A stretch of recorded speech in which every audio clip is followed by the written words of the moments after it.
saying? Is that... Nah, I think you guys are just making stuff up. Hello! Hello, Holt Mini Paint. How are you? Kev Rob, what's happening? How is the day treating everybody? My guy's kind of bobbleheady. No. What's going on, everybody? What? We made it to Friday. That's all I got to say. We made it. So if you made it with us, good.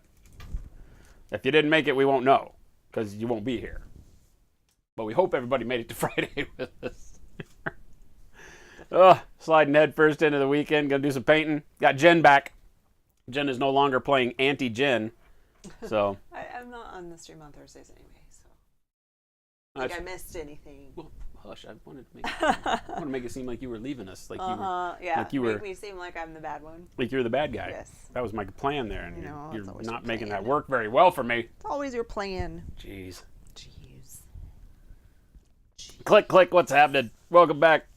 Oh, I'm gonna be painting a big dude. And I'm still painting my Plague Angel. And she's also painting a big dude. There's a lot going on over there. That's the most detailed model you've done, probably. I mean, Definitely. your Terrorgeist was close. Yeah. But I feel like you're doing more advanced stuff on this guy, so. I hope so. You're doing new and exciting things. Yeah. Drac, what's happening? Welcome back. Welcome back. Welcome back. We used to play the Welcome Back Cotter song. We don't do that anymore.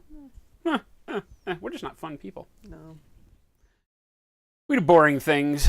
So as we're waiting on Kenny and his crew to show up, we've got, this is a Jormungandr,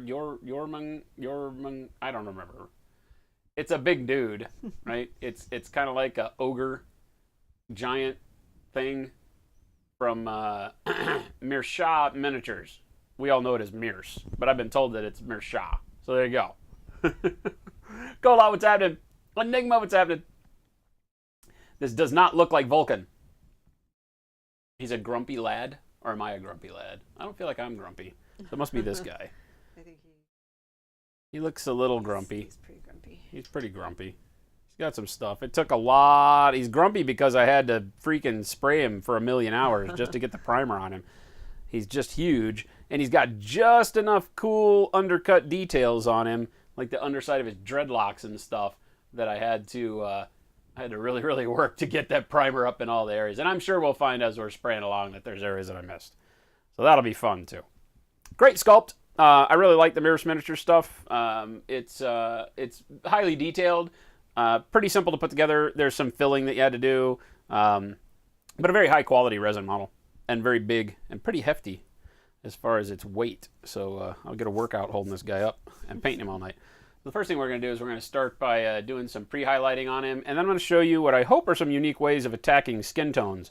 It's one of the things we get asked about and are faced with the most, I think, in miniature painting in general, but especially on our show when we do things like work in progress and we get community pictures sent to us and asking for questions and help on certain tasks. And one of the big ones is always flesh tones. Regardless of color, doesn't matter. If you're doing just human skin or alien skin or monster skin or whatever, dead skin, it always throws people. And the reason for that is that there's a nuance to painting skin in general to give it a feeling of life. So, and it sounds weird when you say, like, well, I'm painting dead skin. Well, but still, life, if it had life at one point, which it had to in order to be dead now, the whole reason you can tell it's dead is the aberration of what it was when it was alive, right? The way the blood bruises and pools and all that kind of stuff. Holt Many Paint, 2 freaking months. Thank you, my friend. Right. Ray Silver, what's going on? Vulcan using the one-hand weapon. Yeah, that's right. Greek, what's going on? Vulcan like Star Trek? Vulcan, yeah. Well, no. Not the same, but sort of the same. Oh, okay. Not really. The lack of a hat is still weird. The lack of a hat on me? I was in hat mode for quite a while because I was very ultra lazy, didn't want to get my hair cut this go around. So But like I was saying, even when painting dead skin, alien skin, the things that really make skin look and register well with you and get your brain turned on to how attractive it is as far as the skill you've used to paint it on the model, it all has to do with bringing life to it. And so we're going to, even though we might play around with some weird colors on this guy, I'm going to use some underpainting techniques that I think will help you out, hopefully, to at least get an understanding of how to bring skin to life. We do it a lot of times by painting after the fact, going in and glazing over the top of skin tones, and it can be a very, very effective path. You want to hand me that troll? Please. Thank you. So, like, this is another Mirror's miniature here. This is our troll, whatever, I don't know what he's called. Troll shaman, let's say. Right? I've got two kinds of wet Troll shaman dude. What's going on? It's Kenny. It's Kenny. Next level painting and crew. Hitting the door hard on a Friday. Sliding head first into the weekend. And we're talking skin tones. So, welcome everybody. Hope you've had a great week. Doka, what's happening? Voodoo tile, I definitely got my fix. No need for a full-time baby. Taz out, how long should washes dry? Until they're dry. That's one of those how long is a piece of string questions. Washes take a different amount of time depending on how thick you've laid them out, how much material you put on the model, what the humidity is in the area that you're in. If it's more humid, it takes longer to dry generally with acrylics and acrylic medium-based products like washes and inks. But I would say it's generally, good to let it sit for about 30 minutes or so before you try to do anything else over the top of it if you want a general rule of thumb. Sev711 freaking months. Thank you, my friend. Thank you so much. He says, hey, if you have a Prime sub open, use it on slow fuse. That's what Sev7 says. I feel the same. I think that's a great idea, Sev7. Impending Dump, what's going on, man? He's smart. Canadian Painter, welcome back. Viking Teabagger, hello. 28 months. 28 freaking liar who lies. What is going on, Lazy? Thank you so much. Welcome back, everybody. Like I said, I hope everybody's had a great week. I've had a pretty good week. It's been very tiring. Been lots and lots of work, but it's all good stuff. So I am happy that the weekend is upon us, even though I have to work all weekend. And one of those days I have to work at pulling a monstrous amount of weeds in the yard. Weeds. It's weed weekend here at the Fuse, Casa de Fuse and Jen, or Jen and Fuse. But yeah, so today we're going to be focused a lot on skin tone, and I'm going to be focused on talking about how to get skin to be appealing, to come to life, to get a little bit more detail on it than just picking a triad of colors. It's easy when, we say, well, let me find some colors here. Let's, we go with like a light flesh and a darker flesh and then a bright flesh, and we say, oh, this is my skin tone workup. I love it. It works every time. Great. But this is going to look very flat on a model. The colors are great. The way you use them can be perfect. Your application can be perfect, but they're still going to look flat no matter what, right? That goes for alien skin as well. We talked about it the other day if you're painting orc skin, right? You go like something like you've got, dark green, a lighter green, and then maybe you start adding in some golden brown to your lighter green to get an even brighter green and whatever. You're going to get a good workup of color. It's going to be really nice. You can use your blends perfectly. You've got great technique. And at the end of the day, it still looks flat, right? And it gives you one of those, I want to like the model, but I don't really like the model. And the reason for that generally is that the brain, as you're looking at people, like, if you go around and look at your friends, if you got somebody in the house with you, just turn around and look at them. You can tell when you look at somebody, like, how they're doing. Are they feeling healthy? Are they feeling sick, right? Their skin will kind of gray out if they're sick. If they're hot, they've been running around, their skin flushes and gets a little bit more pink and red in it. So you can see these things. If they got a bruise, it's got the purples and greens and yellows in it, and that's painful. So your brain has a knowledge innately already through all of your experiences on what skin is supposed to look like in various situations. So it's never, dark flesh, mid flesh, light flesh as a highlight. It just never exists that way. There's always pinks and greens and yellows and blues and all those other colors. And there's multiple ways that you can go about getting that in your painting. Hey, somebody likes us. Thank you so much. KBI, what's going on? Or KBL? I'm going to go with KBI, but I don't know, because that's all capitals. What is going on? KBI. So a lot of times what you want to do is try to find a way to bring that style of life back into your model. Very quickly on this model, even though we're not done with the troll here, you can see I've got that kind of pinkish color starting to intrude on the knee, right? I've got it on the inside of the elbow here, right? A little bit on the palm and the knuckles, right? So I think we only worked on this side to get it to that level. The other side doesn't have the same level of detailing on it yet. But you can see how this is all done after the fact. So I've painted my browns, I've painted my greens, I've done some highlight with some yellow over the top. I even went so far as to, I think we use this as a tutorial on how to do like sunspots or some sort of lizard spotting on his skin that wasn't part of the model, right? And putting some detail and texture on there. And then over the top of all that, I went over with a very light kind of purpley pink and glazed that into like the thin areas of skin where there's going to be a lot of like capillary visible through the thin skin. Attack Star, what's going on? Right, so you get a little bit more life, you get a lot more feeling of flesh, even on something that's green. Like, you know, this isn't human, this isn't something you want to run into in a alleyway, right? But it's even still, it gives you the sense that it's not just a suit he's wearing, it's not painted on, it's got color, it's got life. You can feel that there might be blood pulsing through it. Even if you don't choose pinks, you might choose to have blue blood in an alien or whatever, and you would do maybe a light purpley blue glaze instead of a pinkish red. What I'm going to try to show you is how to bring more life to your skin so that you get a little bit more depth to it. And, you know, today we're going to be talking about more underpainting and worrying less about going back after the fact, like, you know, having painted and then putting the pinkish reds over the top, like on the elbow and the back of the hand and the back of the bend of the knee and calf here, like I've done. You know, this works really well and is a great way to do it. But today we're starting with a model from Ground Zero, this Jormungandr, I don't know what it is. I don't speak Norse Viking as well as I should. But this is like an old, like Norse giant dude, right? And so we're going to start painting him. I just got him primed. We're going to lay down a pre-highlight so we can kind of get the value and the volume set on him. Get that, because obviously with just black on, your models tend to flatten out. So pre-highlight first, we'll show you how we do that. Then what we're going to do is before we paint any of our true skin colors, we're going to lay in a lot of that coloring already. We're going to go in and put some of the pinkish reds for blood, the bluish grays for, you know, cool skin tone around the cheeks and stuff, and then flush colors right on the tops of the cheeks and the eyes, a little bit of yellows, a lot of greens on the flesh. That is all going to sit in and look very weird on the model before we start painting.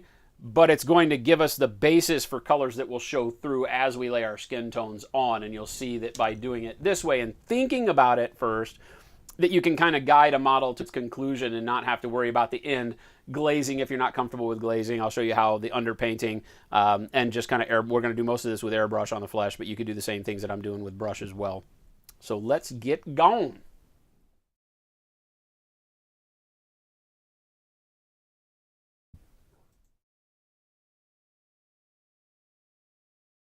She has me. Why does she need another person to take care of? I feel like that's not an unfair statement. Ray Silver was saying that we didn't need the baby around the house anymore. Oh yeah. Both of these models are from Mears Miniatures, Mears Miniatures, I've been told. A English company that makes a game called Darklands, and it's just a fantasy combat game. These are both from the same faction, as a matter of fact. This is Troll, not for any reason other than they sent us these miniatures a year and a half ago to do some painting on stream, and we did another flesh study on the Troll, getting him up, doing some kind of lizardy skin on his, because he's an amazing model, right? Just a ton of detail, great sculpts. Both are resin, and this guy's been sitting around, built, and waiting to get some paint on him for, I don't know, like I said, a year and a half. So we're going to use him, again, as another skin tutorial. And this guy's going to be cool because we're also going to be able to do a lot of like non-metallic metal. I'm going to do a bunch of like beat up old metals on him. He's got this armored front leading arm that also has chainmail on it. So we'll be doing a lot of cool non-metallic work here. Tons of leather. He's got this hide skirt on as well. So we'll be able to do a lot of texturing and focus stuff on him. I'm really liking all the textures, the dreadlocks on the hair, all sorts of cool stuff. All right, so let's get going and start with some pre-highlighting. How about it? Painted a new skin model last night. If we whip later, you may share. Blood Trail... What? Oh, I'm reading the emote names.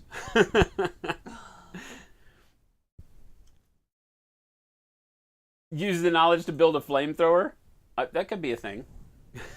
Yeah, click, get a torch, burn the weeds, rake the dirt and rocks to blend in this. I feel like that's a thing.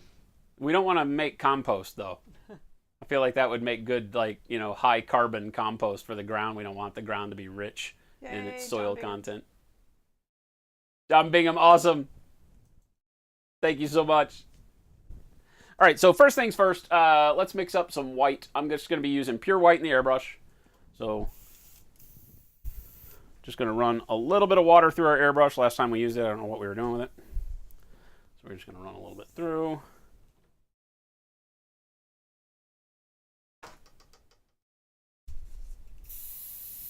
Just make sure we're getting good flow. One thing, I don't know if you guys can see on the black paper here. Let me zoom in and see. One thing I always do, and this is one of those little tricks that I was talking about yesterday. Not trick, but it's just one of those things I do that I never think about talking about. See if I can zoom in and if you can see this. See if you can see the spray pattern coming out of the nozzle here. Yeah, you can, right? So one of the things I do is I look straight down on it like you guys are seeing right now. That's straight down on the airbrush. And I'll pull the trigger and I'll look and make sure that the spray is coming out not at an angle, right? Because if there's a little bit of gunk on your needle or a little bit of gunk in the nozzle as you spray, I just always hold it over a black surface, and I can tell that the cone of the cone coming out of my airbrush is very straight, right? It's not angled off to the left or the right. And then I do the same thing. I turn it sideways. See if I can do this without spilling. But I turn it sideways, and I do the same thing to make sure it's not too high or too low, right? That'll make sure that you've got your spray centered on the brush. And the reason that's important is obviously when you're working in fine details, just a little hook on your needle or a little bit of buildup of paint on the tip of the nozzle can cause this to go off at, a degree or two off camber. And then all of a sudden you're not going to get paint where you want it. It's going to mess up the cone and the sizing of the spray. So it's just one of those things I always do. I'm always off screen doing it. So there you go. I'm trying to be better at remembering to tell you guys all the things I'm doing as we're painting. Rio Sabi wants to know if that's just straight black primer. Yeah, that's on here right now. This is just straight black primer. No, I don't thin my primer. Did you tell them that the baby was super farty? Yeah. Okay. Baby was just farting. Because Click said game plan, let Jen play with that farty baby again and then go torch the yard while she's distracted. I feel like that's a thing. I'm liking Click more and more every time he types. The baby went home. Well, or she's going to be going home. It wasn't our baby, although a lot of people said, a lot of people were like, Not our baby. Congratulations, you guys. I'm like, yeah, she didn't even show. And then it just showed amazing. up. It was one of those, she didn't even know she was pregnant. And then it just left. And then it's like a 3 months baby, like a live baby. And then all of a sudden, left. It just shows up. Yeah, just a 3-month-old out of nowhere. All right, cool. So we ran a little bit of water through there. I'm just going to take some of our Pro Acryl titanium white. You know the stuff, the good stuff. Give it a good shake. And I want to run it pretty thin. Whenever I'm doing pre-highlighting, I'm always making sure that I'm doing it at a consistency that is just about, our standard dirty water glaze, and maybe a little bit thicker than that, but not by much, right? So I'm going to go ahead and do 1, 2, 3, 4 drops of white because it's a big model. I don't need much more than that. All right, close up the cap. Wipe the cap off real quick.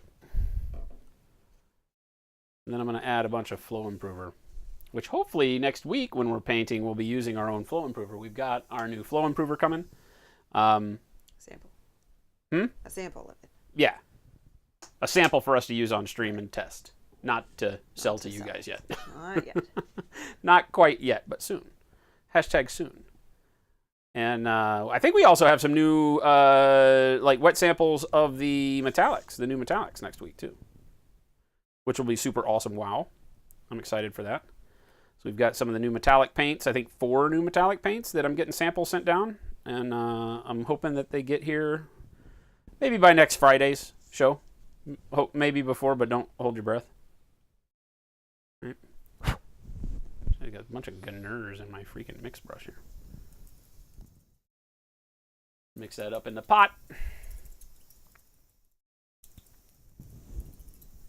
again, I want it pretty thin because I want to be able to control it enough to go over the black and give me gray and not just solid white right out of the gates, okay? So whatever paint you're using, if you're comfortable enough with it, just make sure that you're not going white right out of the pot so that when you spray it over your black, it goes from black to white. You'll get used to the fact of whether it's off the brush or whether it's out of the airbrush, that the thinner you go, the more control you have of quote-unquote blending, right? In more of a dry mode. So let's look at this guy and feel like, where do we want the light to be? I think I want the light source to be here, right? Because the way he's looking at us, right? He's kind of looking right over his left elbow, right here. So I'm thinking the light source on this right shoulder shining down the face, like almost shining down the length of the hammer here would be cool. So what I'm going to do is turn the model like so, right? And this is going to be my point of attack. I'm going to have my sun being like over here. Like, so what would that be? Like 2, 3 o'clock maybe in the afternoon, 2 or 3 o'clock in the afternoon kind of thing going on here. And we're just going to start dusting him, right? I've got the airbrush about 6 to 8 inches away. And I just want to start laying in some white.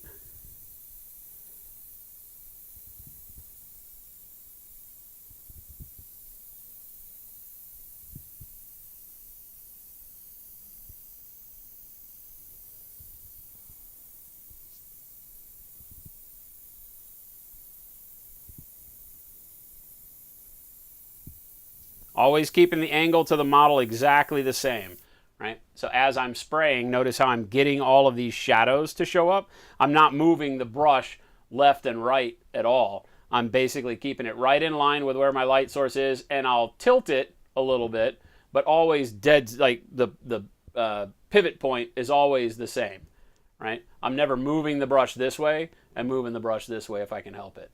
Keep it here. Pivot as you need to go down the arm, let's say, and like this, because you can imagine, like, I mean, obviously the sun isn't 4 inches away from this guy. He's not quite that big, but it's a ball, so it radiates out 360 degrees for light. So you just want to give yourself a pivot point that you're aiming from. You can rotate the brush within that same spot. You just don't want to move that spot left and right, because then you'll start covering up the shadows everywhere else, okay? Make sure I've got my needle clean here. I feel like I didn't do that before we started. Right. Back in. Keep piling more color on here. I will move it down towards the feet and back up, but trying to keep that same line all the time. All right. Starting to look pretty good, but notice I've got really, really good shadows on there still. I haven't lost it. And that gives me my kind of first approach lighting. Right. Then I'm going to turn it 180 degrees away from that light source and do the same thing. Right. Now we're off of his right shoulder, and I'm going to dust back onto this with the white, but I'm not going to go near as bright as I did on the other side. This is that first reflection, kind of coming off the ground or whatever you got, but I'm not going to go very bright here. Just to even it out so I don't go to straight black on the side. So I've got this kind of nice light, or I guess dark gray, with this light dusting of white. And then up to the brighter white on this side. Spice, what's going on? Right. It's a big model, so we're going to have to rotate quite a few times. I'm going to go across to the back, and actually I'm going to go back more towards our first light side, kind of rotate a little bit off of here. And notice how I'm still coming off of the shoulder the way that I was before. Like if I was doing this before, rotate it, and I want to move so that I'm still shooting across the back, but I want to get a good view of the back muscles here, right? Because he doesn't have a whole lot of definition back here, but see how I'm already pulling these shadows in along the spine? If I just spray like this, I lose all that. I'm going to force color into all of my recesses, and I'm going to lose all my shadows. So again, not the exact same angle that we were spraying originally, because it's hard to put paint across the back. It's all going right past it. So I want to rotate it a little bit, and then hit it with the brush. Hey, somebody likes us. Come back here, brighten up this shoulder and this side of the head, the hair. Thank you for that follow. Welcome, welcome. So Lathan, which bomb wicks? Did you get the igniters, the red handles, the deck cords with the dark blue, or the artillery? So Lathan said, I've been using bomb wicks and I love them. Question, how can I stop getting the little curls on the tips? Yeah, it depends on what you got. If you got like artillery or deck cords, they're synthetic. The best way to do that is to reshape them with the soap. Make sure that when you're painting, you don't paint holding the brush the same all the time. Rotate it about 45 degrees or 90 degrees. Rotate it, and before you pull your next stroke, pull a couple strokes, rotate it, pull strokes. That's just a natural occurrence with synthetic brushes. The sables, you just need to clean them if they're doing that. Congratulations, Hudsgate.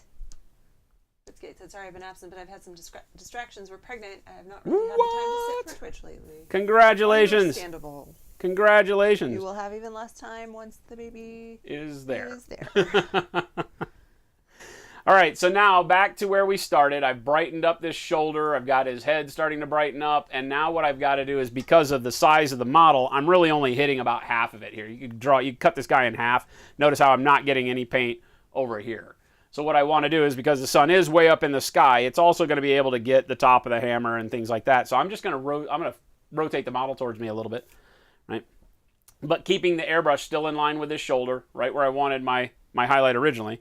Rotate the model as I need, and then just kind of dust over the top of the shoulder, top of the head to even out that glow that we started up, down the haft of the hammer here, right, onto the hammer head down low. Get a little bit closer so I don't get too much spotting and having that dry. Because this guy's so big, let me clean off all these other models. I just know how this story ends already. I've got models in here behind this guy.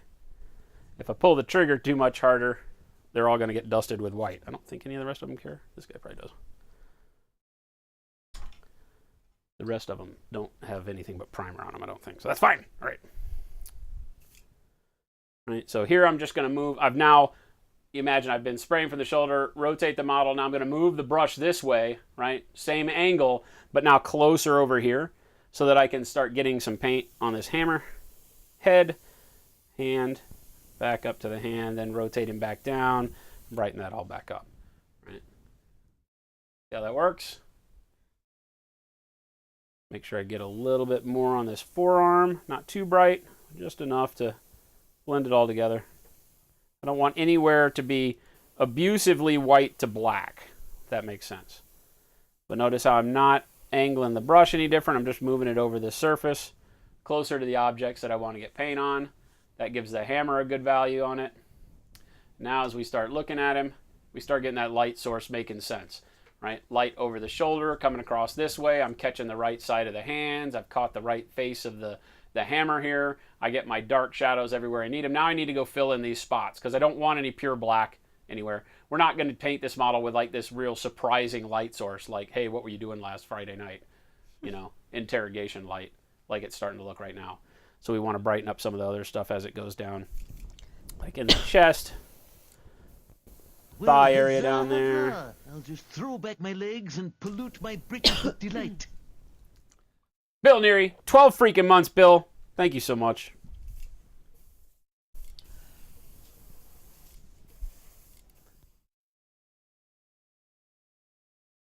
Tops of the feet. Make sure I get this, whatever this is. I never know what to call it when you have the bent, weird bird leg style stuff going on. You all right over there? Itch my throat. You all right over there? I don't know. You gonna be okay? I'm not sure. I need you to be okay. I don't know if I'm gonna make it.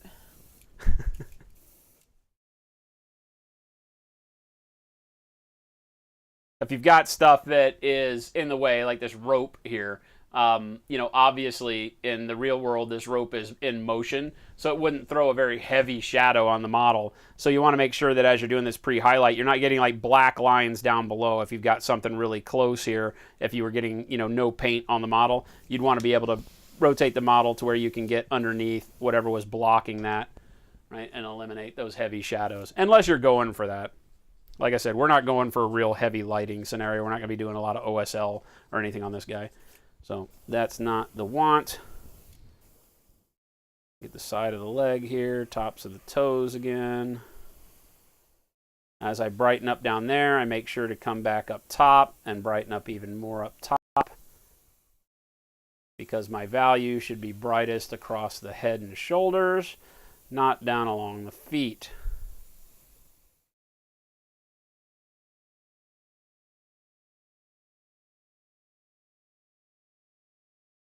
Now I'm starting to get the same feel across the back. But I've still got a lot of heavy black over on this side. I'll just throw back my legs Netwolf, and pollute my 28 britches with freaking months. delight. What? Been here since the beginning. What is going on, my friend? Good to see you. Hope everything's going well. Hope you made it into the new year all right. All right.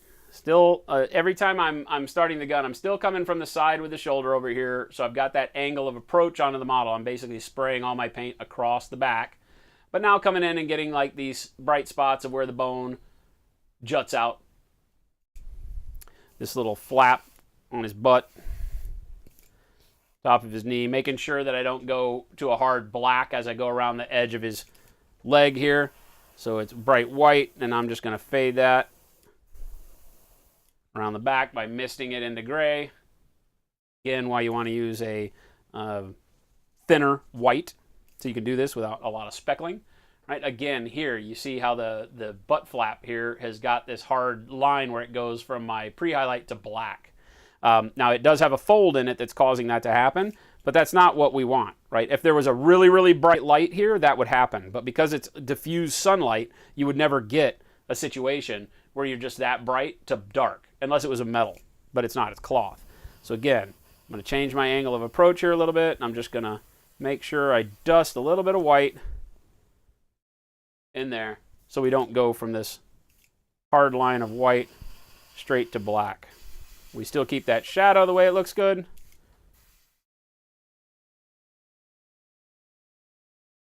I still want to make sure I have the shadow left from the bones on there. So again, I don't want to shoot this direction, right? Because notice I've still got that shadow from each of those bones on his pack. So I'm still keeping an angle to it, but I just want to lighten this stuff up in here.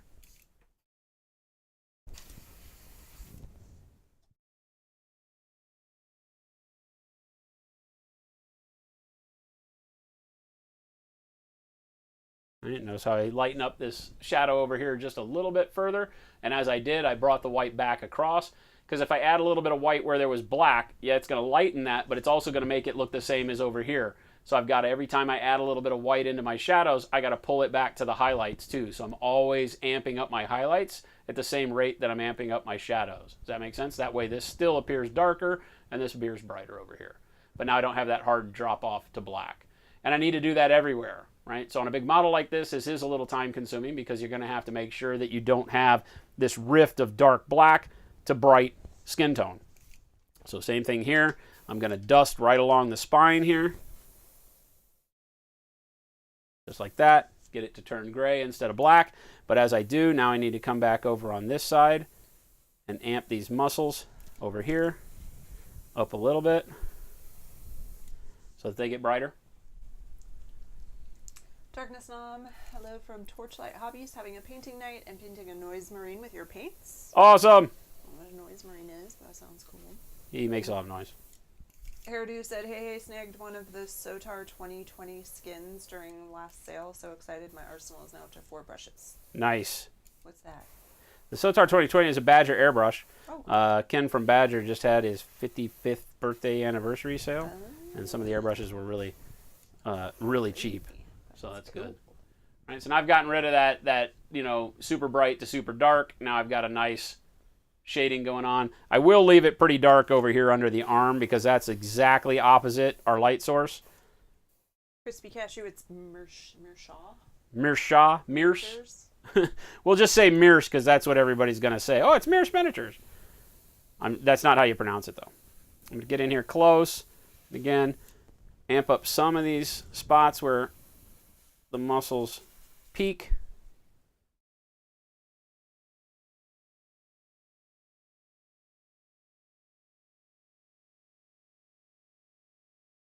Now start blending this, like this head of the hammer here wouldn't be solid black. The sunlight would hit it, but it would hit it from like this angle right here, so that this face of the hammer has a little bit of highlight to it as well. Basically aiming at this corner. Letting that get rid of all of our blackness on the hammer. Come back and fill it in a little bit. Same on the handle. Notice how we go to black across the forearm. So I want to just dust that lightly with the white until it goes back up into the shadow. Now I've got it more as a gray. And same thing with this leg here. Just lightly dusting it. Hope you can tell how now it's just turning this dark gray color as I dust it with the white right through here. Sir Lathan, we saw your question, just didn't know which balm wicks. Yeah, let us know which brushes. The red handle, blue handle. We talked about it for a minute, thinking you were here.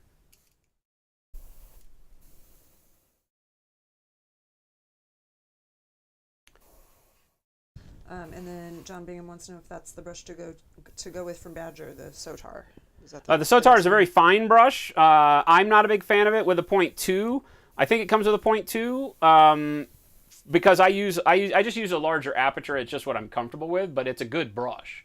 If you're getting used to it, I think starting out with it is great. You'll enjoy it.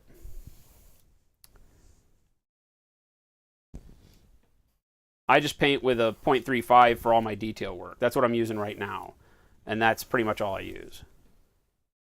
The Sotar is built around that principle of very fine nozzle for very fine work. I'm not sure. I think it can have other size nozzles for it, so you might want to get one of the larger needle sets for it if you can. If it didn't come with one, again, okay. It has a 0.2, 0.3, and a 0.5. Gotcha. Cool. I thought it just came with a 0.2 as standard, and you had to buy the other ones. The blues. Yeah, so all the blues are synthetic. So the big thing you want to do with a synthetic brush so that your tip does not curl is, number one, paint with a lighter touch, right? And that's going to sound funny, but that's true. When you're painting miniatures, you need to not do it with a lot of pressure. And that's true of any brush. I don't care if you're using our brushes or whomever's. Right? So let's grab a det cord. Are you talking blue like these, the dark blue, or the light blue like the artillery? Right? Either way, they're synthetic. They're pure synthetic brushes. There's no natural hair in any of our blue-handled brushes, right? So let's get a smaller size maybe here. Let's go with a, yeah. So like this is the 000, right? So definitely a brush where you want to try to control your paint. This one's very dirty. You can see all the paint up in the ferrule, right? But I paint with this one a lot. You'll notice I don't have any tip curl on it at all, right? And one of the ways that I can avoid it, there is grime on it though. One of the ways that I avoid it is that I have a very light hand. If you watch me paint a lot, you don't ever see me really like doing this with a brush where the bristles are folding over. Number one, on a synthetic, it learns that, it will bend them. Think of the fact that the synthetic bristles are plastic, right? So just like bending any plastic, eventually it will get a little bit of curl, and some of that's unavoidable. But what I do is, as I'm painting, I'll do a couple of strokes like this, and then I'll rotate the brush. Something you probably don't recognize on stream is I'll rotate the brush 90 degrees and then do the rest of my strokes, right? Then rotate it, maybe 180 degrees back the other way. I'm always rotating my brush. I notice a lot of people will hold their brush, right? So they've got either like the lettering or some symbol, that they can know is always facing up. That's just kind of the way they set their brush and hold it when they paint. And as funny as it sounds, that will cause a directionality to your brush, right? If I'm always painting with the lettering up, then the brush is going to wind up eventually curling this direction, right? Curling up that way to wherever the side that has the lettering. So as I'm painting, I'm constantly doing this and then rotating about 90 degrees and then doing it and then 90 degrees again, and then 90 degrees again. I don't know that it's 90 degrees. I'm just always turning my brush, right? Because as the brush is loaded with paint, it will start to curl because the paint will cause the brush to stay in the same direction. That's what you'll see with sables. The more you paint, especially if you're not painting with a thin paint, you're painting like with paint right out of the bottle, the sable itself will start to curl, but as soon as you clean it and repoint it, it goes right back to straight. The paint itself will if you're painting in a particular brush stroke, the paint itself will cause that curl. Clean the brush, curl goes away. With the synthetics, just rotate them, and you'll notice the same thing. The paint will start causing a little hook to the brush. Just clean it with your water real quick and rotate away from the hook and start painting the other direction. Super simple. Realize, though, that synthetic brushes that are made with absolutely no animal hair will curl on you, period. There is no way to keep that from happening. These are just methods that I'm telling you that you can do that will prolong that. Like that 000 I've used forever, and it doesn't have any curl to it. Let me find one of my bigger ones. This is another super dirty brush right here, but it's pretty good. It's got a little bit of a hook there right at the tip. Right? But the barrel is still nice. It still holds its form very well. And this is a number 3. You can tell this is one of my most used brushes as it's all gunked up. And you know, some of that's unavoidable, right? These are let me think. I haven't changed my det cords since we Well, got huzzah, huzzah. these done, Just so I've been throw back painting with my these since legs det and cords were a pollute my thing, breeches with delight. right? So they're pretty good shape. Grens, 23 Thank freaking you. months. Almost got your liar sticker, my friend. What is going on? You know, so to give you an idea, by doing what I do, clean your brush, reshape it, because the reshaping aspects of Jen's brush goop will also help the synthetics if you do it quick, right? Meaning that when you're done painting for the day, clean it, leave the soap in it, pull it to a point, put it off to the side, lay it down. It'll help keep from having your tip curl, all right?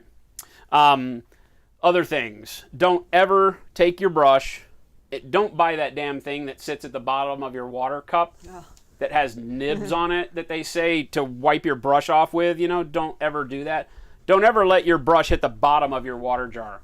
Always clean your brush on the side of whatever you keep water in. 100% of my cleaning of my brushes happens right here at the water line, right? Just 100%. Don't ever put your brush in the bottom and rub it around like that. There's no quicker way to screw a brush up than to put that kind of pressure on it and scrub it around. So just don't ever do that. What else? Don't leave paint in it, goes without question. I think that covers most of the bases. If I think of anything else as we're painting tonight, I'll bring it up. But I have a quick question. Is this because I didn't prime very well? yes, you're just rubbing it off with your hand. Okay. But you can grab more primer and just do it with a brush. Oh, I think you've got a little bit over there. Probably. There's a few. There's a bunch of that. spots. Yeah, you may have to go back later on as you do before you paint those things and Okay. put a little bit more primer on them with a brush, let it dry, and then paint them again.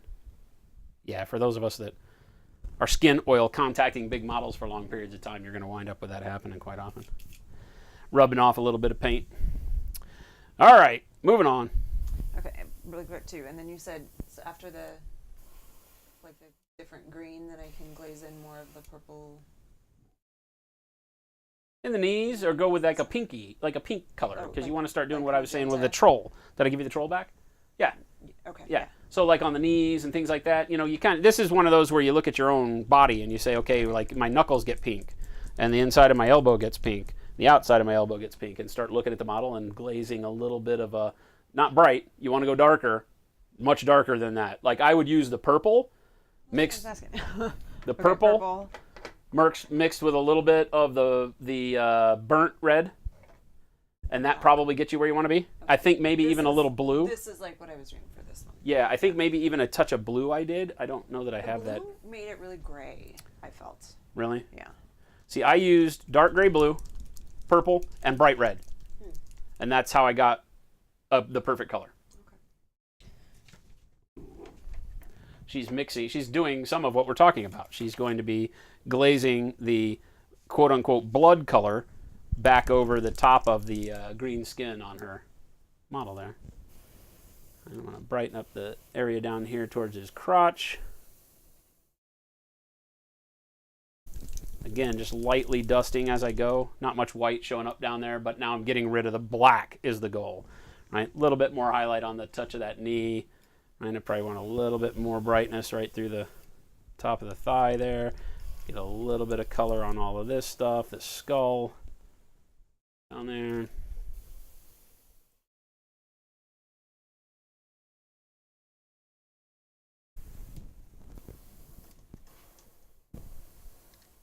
And just turn most of this various shades of dark gray more than anything else. I'm not looking for a lot of white because most of this is good. He's gargantuan, so he is blocking a lot of light.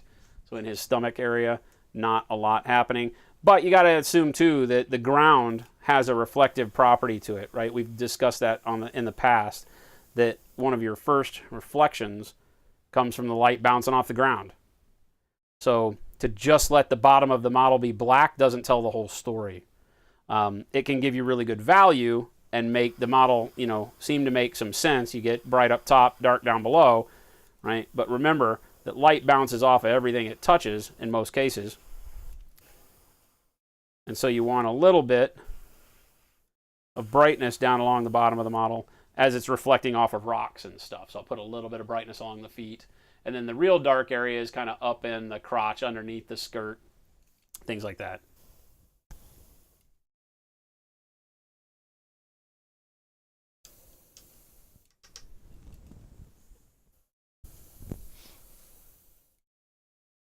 little bit. I'm shooting through this small area here to get that little pinch of like his abs, a little bit on the chest there. I don't want to go too bright because I don't want to change the angle of my lighting. But I do want to catch those details a little bit. Right, like so. Now we've got that light kind of coming through the arm onto the chest, but we still got good darkness underneath the arm, areas like that. Now this is still pure black, so again, I'm just going to dust the underside of the arm real quick so that I don't have anything that's pure black. Same with the underside of the hands and the... Oh, and looks like I was so close. Can we make it work? Can we get this to push just a little bit more? We're so close. I don't think we can do it. Maybe we can. Maybe that's good enough. I think that's good enough. I'm out of white and I don't want to mix anymore. We nearly made it to where I had it perfect, but that's pretty damn good. I'm not gonna lie. I'm pretty happy with that. It's a little dark under this arm, but we'll fix that when we go in with color. Let me clean this out real quick. We're going to be doing a lot of airbrushing, so I'm not going to do a full clean, but when I just go in between colors, just grab the eye washer, make sure I do a little bit of high pressure in the cup and down into that reservoir. Then I grab a paper towel, take my finger, clean all the rest of the paint out of the cup real quick. Notice that I'm not pulling the trigger. Good trigger discipline here. Keep your finger away. Don't be tempted. Because I've used the paper towel now, chances are there's particles of paper towel down in there. So again, use the high pressure squirt. Force anything that came off the paper towel, any hard particles that you got in there to get out. I usually do 4 or 5 squirts of water that way. Fill up the cup a little bit, and now I'll spray clean water through to remove any of the paint that's in the nozzle. Since we do have white in there, the worst thing you can do is go to like your shade color next and have that white squirt out the tip and give you a really pale version of your skin tone on the model and screw things up. So always make sure you run enough water through to feel comfortable. See, like just with a squirt of water in there, you're getting cloudy white again. I don't really know where I'm supposed to be doing this. Well, like I just told you, look at your body. I know, but it's like... Knuckles, knee, flesh areas. You want me to show you? No, you showed me. Hmm? I just... Well, don't do it where you shouldn't do it, because you won't be happy. That goes without saying. God, there's like a little drop of white shoved up in there someplace. Still getting...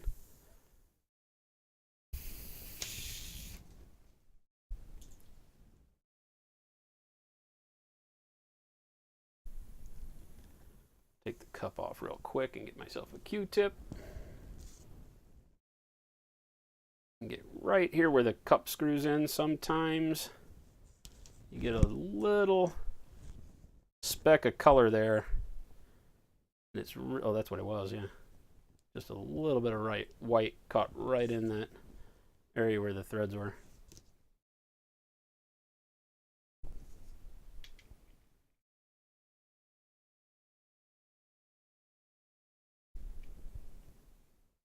Points to everybody out there that realizes what an idiot I'm being by not having the needle guard on right now. This is how bad things happen.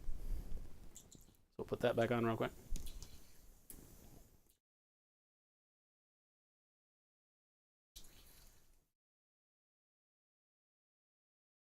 Well, that maybe got...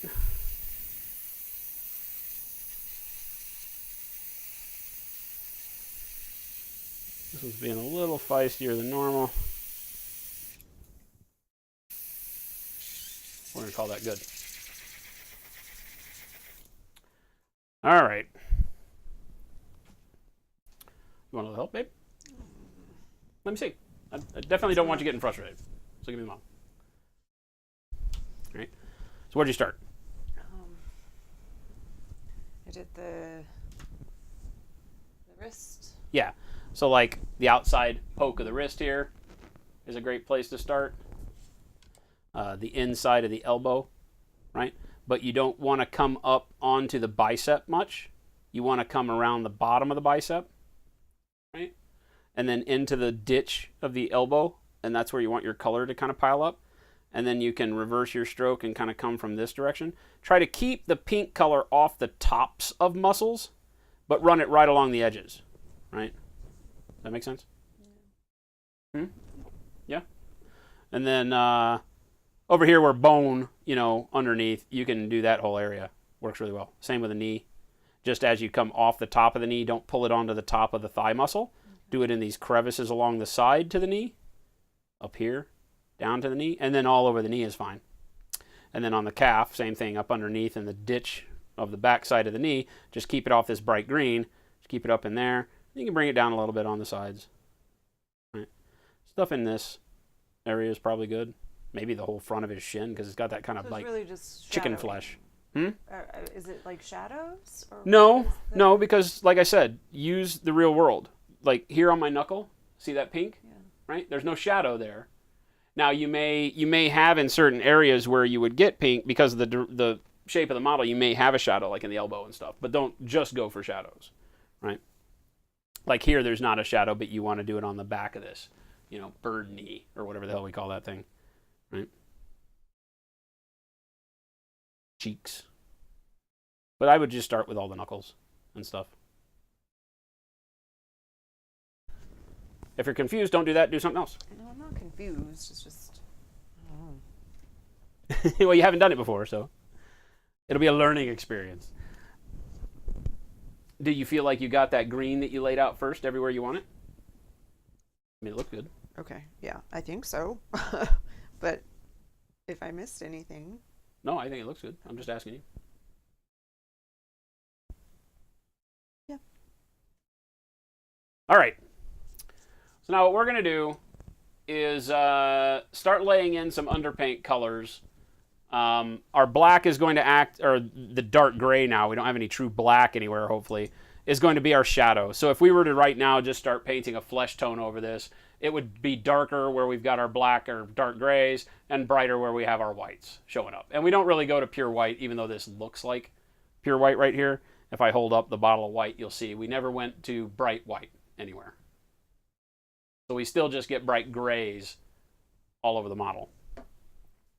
But this is going to allow all of the colors as we put our skin on to like one color of, if we painted this guy blue and we put a dark blue on here, it's going to become a brighter blue right up here. And it's going to become a darker blue.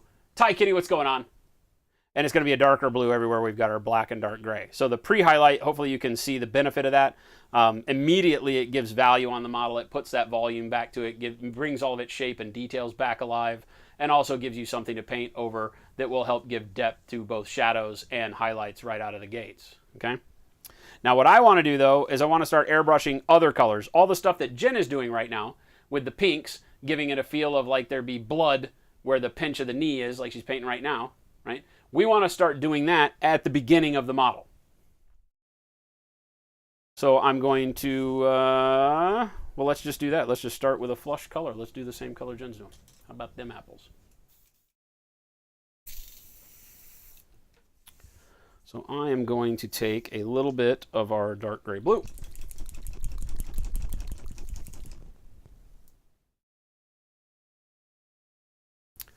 I don't need a ton of this, but I'm going to go ahead and put 2 drops in just so as we mix it in here, you guys can see the color. Leave it off to the side just in case I need more.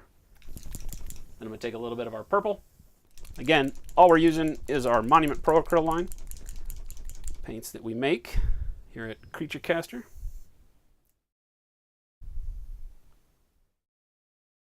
And I'm going to go ahead and just do 2 of each of these and then fix it as I need. So 2 drops of blue, 2 drops of purple, and 2 drops of Pyro Red, which is our bright red.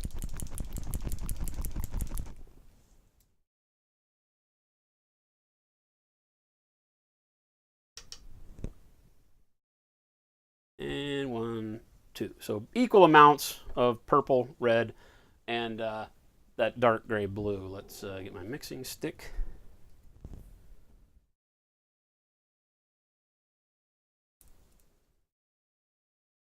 And bingo,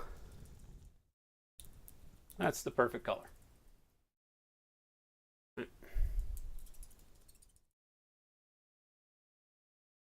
Now Now, because I'm underpainting with it and I'm going to have flesh color going over the top, I do need to think about that. And I probably want just a little bit more red.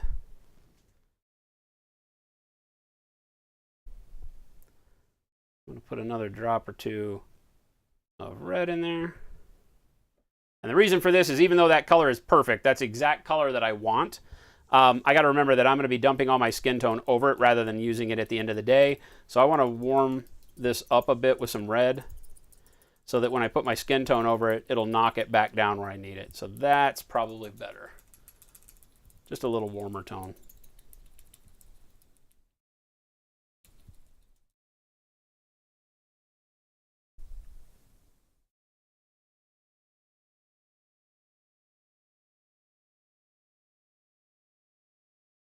Perfect.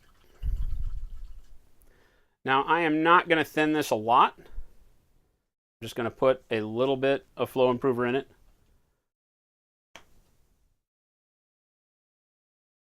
But nowhere near what I would normally do. Because I want this to be very opaque, well, fairly opaque on the model. I'm not trying to glaze, but I want it just transparent enough to let a little bit of our pre-highlight show through it.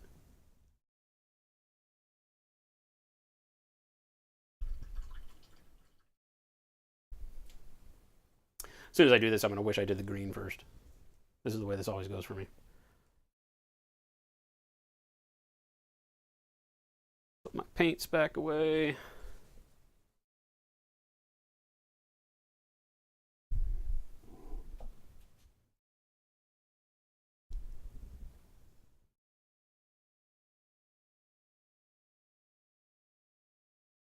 All right.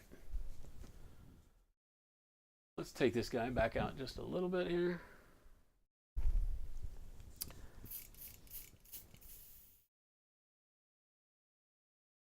Right. And just like I told Jen, I'm going to start in here at stuff like the kneecap. Right. So I'm just going to get in real tight.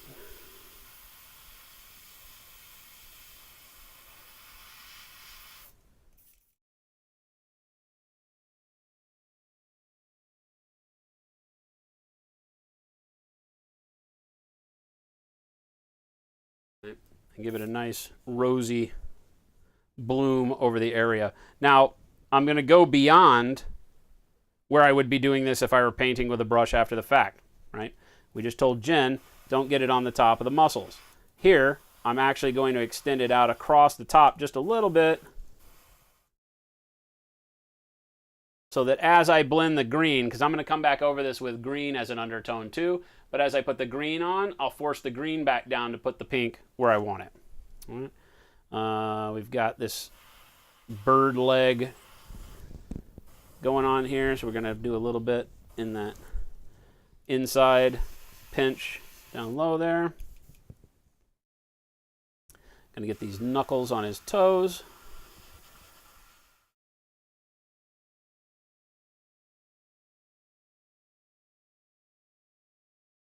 So, and a little bit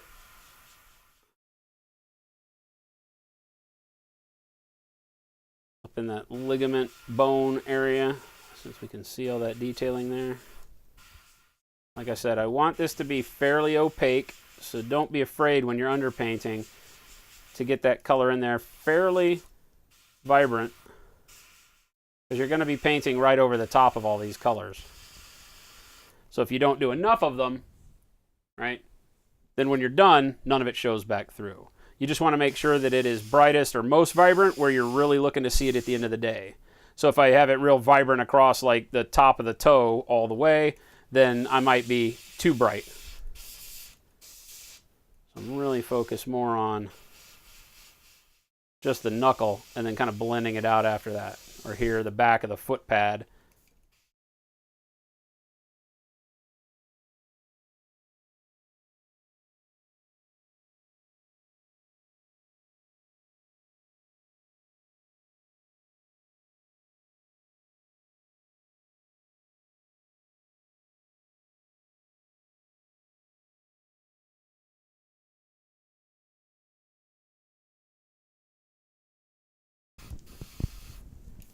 And get the toes.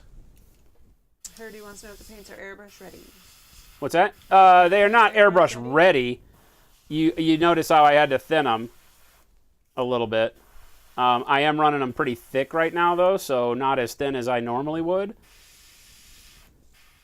They work just as well in an airbrush as they do off of a brush, and that was our goal. So we didn't want to give you paints that were only good for airbrush. They're not a quote-unquote air line.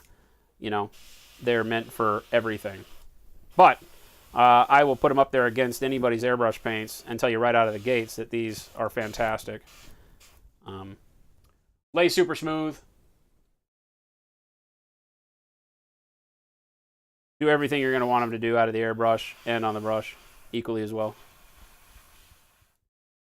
Again, back of the knee. I guess this is a knee. I don't know what this is. This gives me problems all the time. I don't know if Stacy ever told us what the back of the chicken leg is called. Skull Star, what is going on? Thank you so much. Welcome, everybody. If you're just lurking in the background, my name's Jason. That's Jen over there, doing amazing work on the Lord of, or the Plague Angel. Not Lord of Fire Elements. The other, not a Lord of anything. He's the Plague Angel. Right. And I am sitting here working on this Jormungandr Norse giant thing from Legend. Mine's from Creature Caster. What's that? But mine's from Creature Caster. I feel like you need to say that. Yep. One of our Creature Caster models. This one is not. This one is from Mears Miniatures. Feel like, why am I not getting paint where I want paint? Oh, because it's drying on the needle, that's why. Because I didn't put so much flow improver in it, I do need to pay a little bit of attention to how fast it's drying on the needle tip. Thank you, World Eaters. Right? Hairdo, no, they're not safe to eat. Not safe. Why does everybody want to know what the paints taste like? I feel like you people are the problem. I mean, do I need to start sharing recipes or something for regular food for you guys? I wouldn't put it past them. Because don't eat paint. The soap. They want to eat the paint. Like, what's don't wrong eat the with soap. real food? Don't eat the paint. I know it all looks good. Just go get some real tasty food. Just don't do it. Don't do it. I'm telling you. Stop doing it. All right. So again, just blocking in this pink. Knees, back of knees. You can see how I'm extending beyond the area where I really want the color. Right. Same thing up here on the knuckles.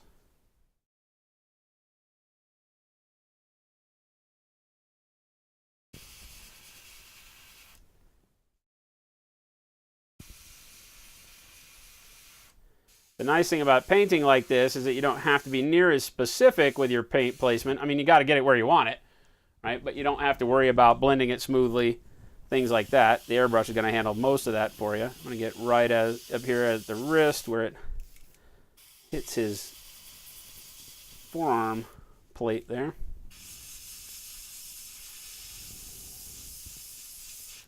Along the outside pad of the hand along the pinky there.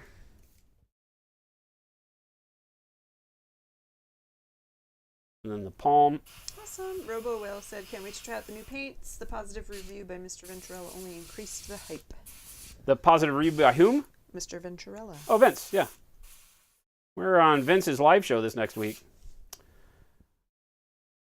Like 9 o'clock Eastern?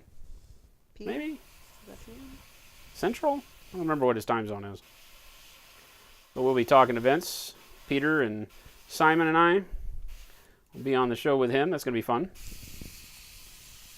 He'll be asking us some questions about all the paints and brushes and all that good stuff. So I'll give you guys better information as I have it. Be following us on our social media if you want. So you can keep up with that. But Vince does a live, I don't know if it's a podcast. I have to admit, I have never watched it.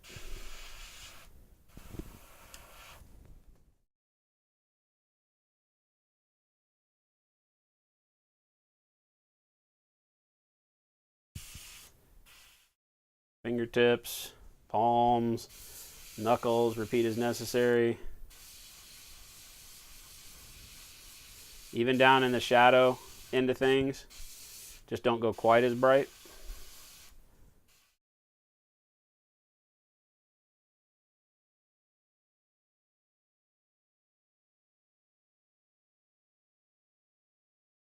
Inside of the elbow here.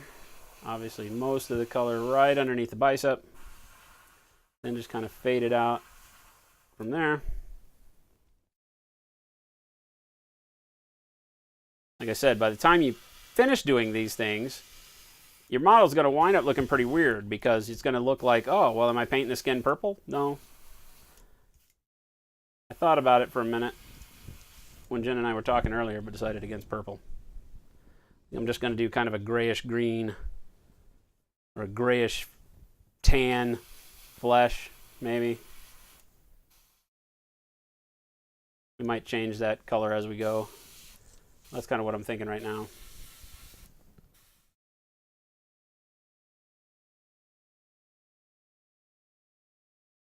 Okay. Pinch of that underarm. The sternum, lot of flush color right down the center of the chest and top of the abs generally. And then pushing that up into the neckline.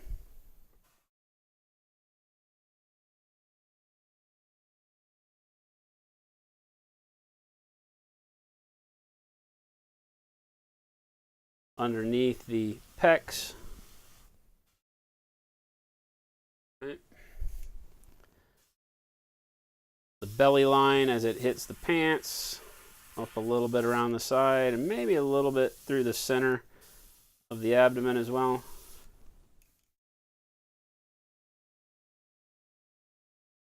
You'll always have the ability at the end to come back and correct anything where you're going to cover it up. You can't always be sure until you get your skin tone dialed in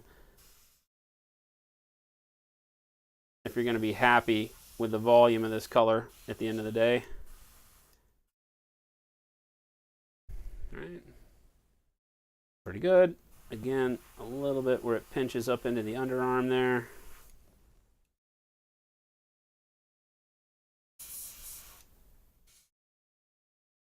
Neck into the cheeks here, but it really at the outside and upper part of the cheek and into the eye socket is where I want this color. Then kind of fade it out into the temple. So.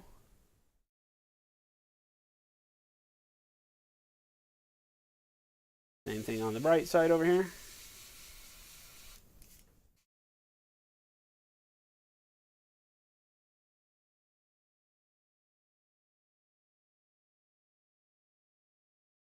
Okay. Not too much on the top of the brow. A little bit, but not too much. You can pinch in the middle. This is weird, like the way his nose is. I have no idea what's going up. It looks like he's got weird, like, extended nostrils up into his eyes, but I don't think that's the case. I'm just not real sure what's happening there. But he does have an angry face, so we're going to go ahead and push a little bit of red right up in between the eyes, up into the forehead. Almost like war paint now. We'll get his bottom lip as well while we're here.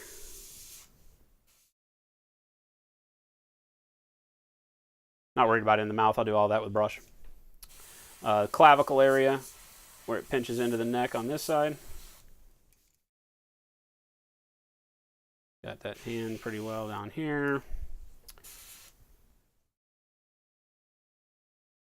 All right, what do we got left? Back. So down the spine.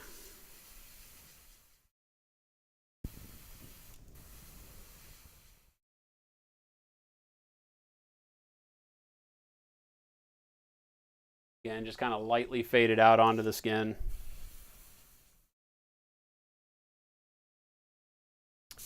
We can get up in here behind the hair a little bit. Not super important, but somewhat.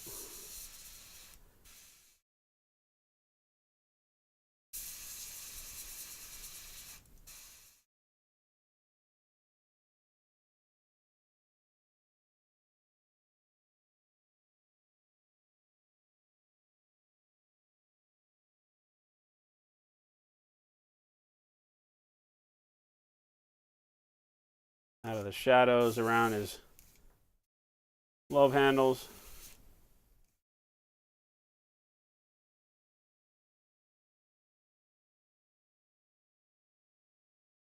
Again, just kind of lightly fade it out into the skin. I don't want as much vibrancy as I go away from the center of the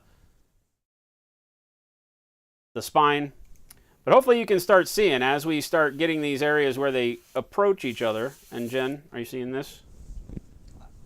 We'll see where I'm kind of placing it. Now this is exaggerated versus what you'd be doing, Right. because You look sunburned. I'm putting color coming back over all of this, right? But the locations are kind of right along the ditch of muscles where the pinch of muscles go between each other, but not on the tops, you know. And you can get as crazy as you want based on how you like it in contrast to your skin color when you're doing it like you are over the top.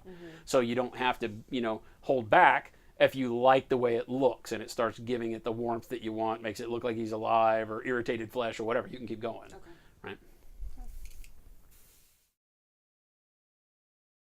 And because I am spraying a lot more opaque than I normally do, I'm having to clean my needle off cam a little bit every now and then. And for those of you that don't know, I'm running without the needle guard on here, and I'm basically just taking 2 fingers with my nails and pulling the paint off the needle. John Bingham, I think you're asking about the talk that Jason's going to have with Vince. He's asking if it's part of CK Studios as well. Well, Vince teaches with CK. This is not a part of CK Podcast or whatever. Vince's normal show. I think it's part of like what he does on his YouTube and such. I'm really bad. I don't know his show. Right. I like that. It's looking pretty good. A little bit on the back of the elbow here.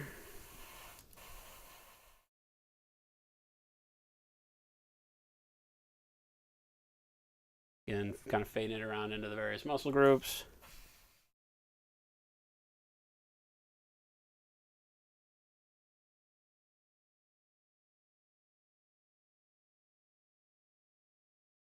Looking pretty decent. Go back and brighten up a little bit. Areas where I just want to pump it a little bit higher. Cross knuckles. I'm pretty happy with this. Not too shabby.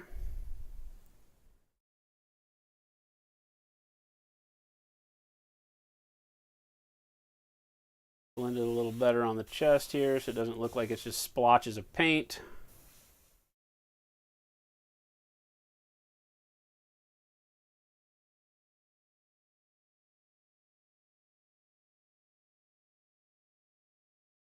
But overall, that looks pretty good. Ears. Forgot ears. Ears have always got thin skin, lots of blood.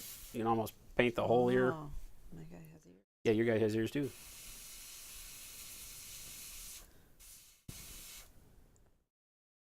Here you get that. Again, that's looking pretty decent.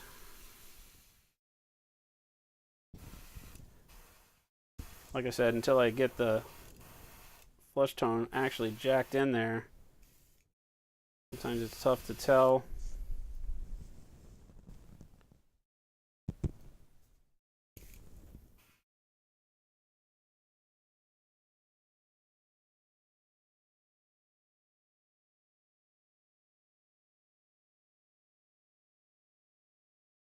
And now we have a weird pinkish giant. I'm just going to amp up, like I said, in areas where I know. Right down the center of the spine here.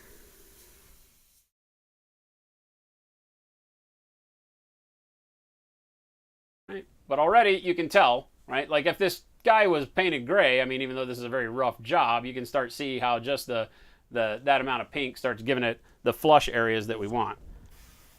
That blood tone on the skin changes the whole picture over just a triad of color, and that's what we're going for. All right, so next, I think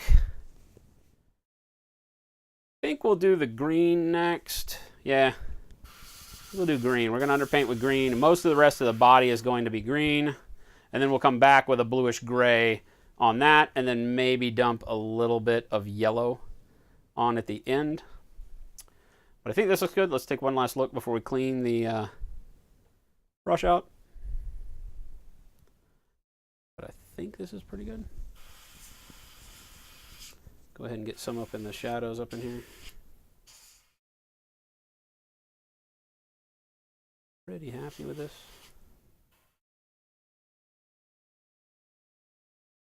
Yeah.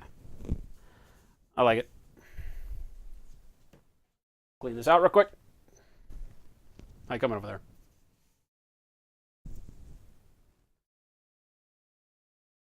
Ooh, yeah.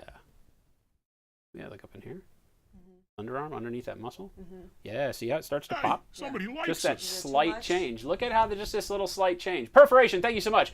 Jen is practicing exactly what we're talking about. She's doing it after her skin tone is on.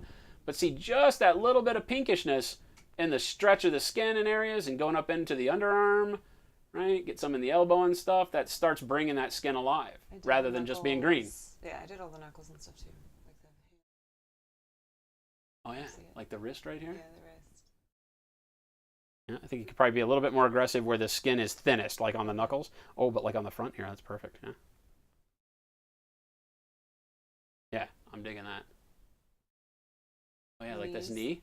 See? Yep, very good. It starts to change it from that kind of bland, flat green. Even though you went bright and you had a really cool color green, you know, you stare at it long enough and it starts to just look like there's not as much work into it as you thought. Then you put the pink back on it, right? And now it starts bringing back all that shading and stuff that you did originally. Clean out this pot.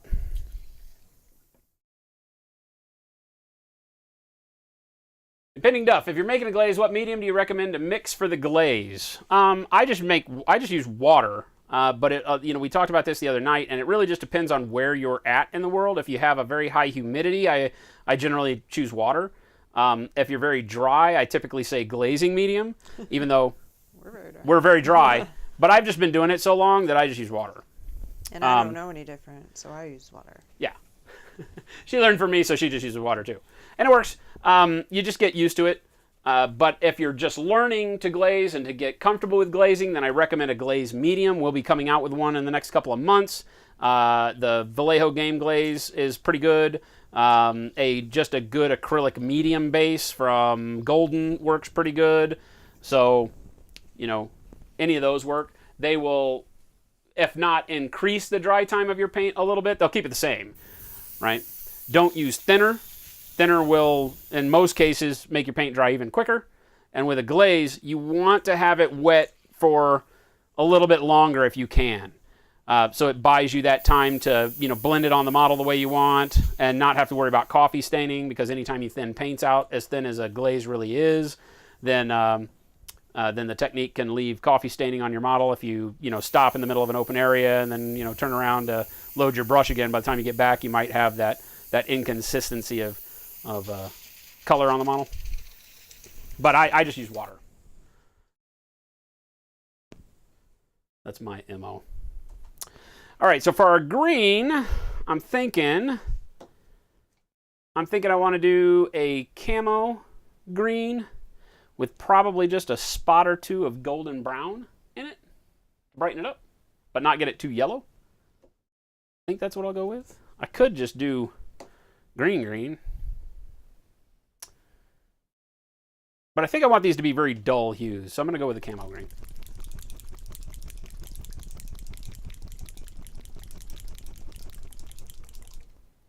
And we'll brighten it up the way we need. The regular green has just got too much, bright yellow in it. And I feel like that's going to be a little too punchy. Put the skin tones over. We'll see. Camo green. Our golden brown. It's kind of a yellow ochre kind of color. So I'm going to do one drop first and see what we get. See how we like it. Because it is pretty bright. Oh yeah, perfect. That's what I was going for. Still a bright color. Still going to give us a good green that'll show through our skin, but not so yellow. That may not be near enough, now that I think about it. Yeah, no, that's not going to be enough.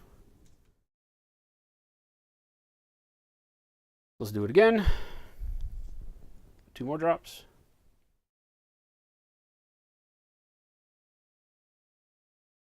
Camo. And another drop of golden brown. If we did this right, it should be the same color. If it's not, I'm going to tell you it is, so I don't have to do this all over again. Hey, look, it's the same color. No, you'll never know whether to trust me or not. Am I also a lying liar who lies? Yes. You'll never. Shh. Oh. That was your outside voice. Oops. See what I have to live with? See how mean?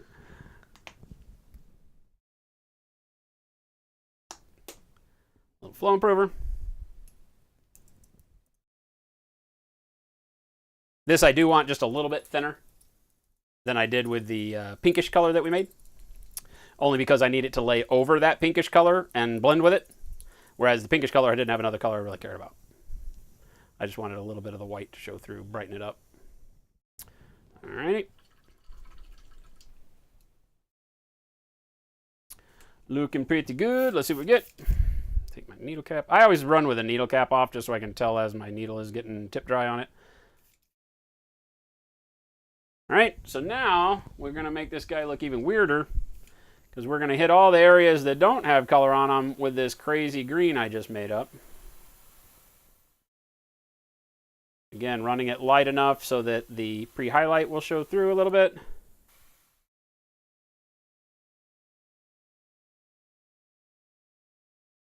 Right.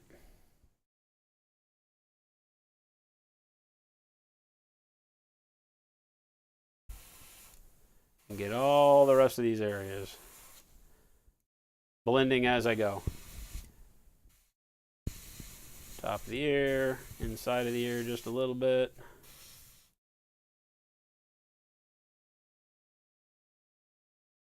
This way I can really kind of knock my pinkish blood color exactly where I need it.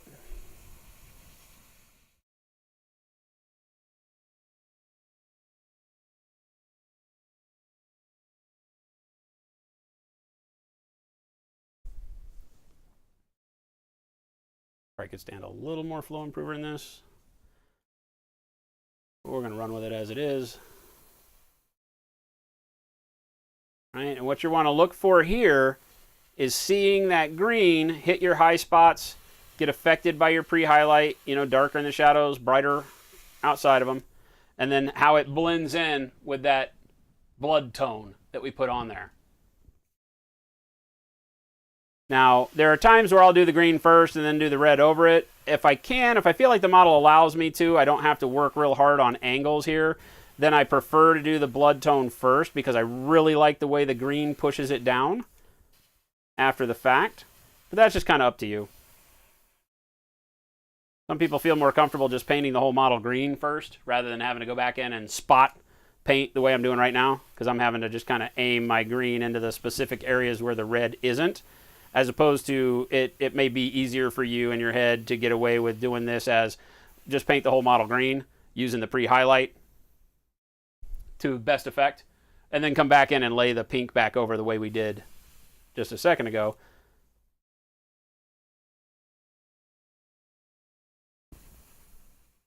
Notice I'm always keeping the brush moving.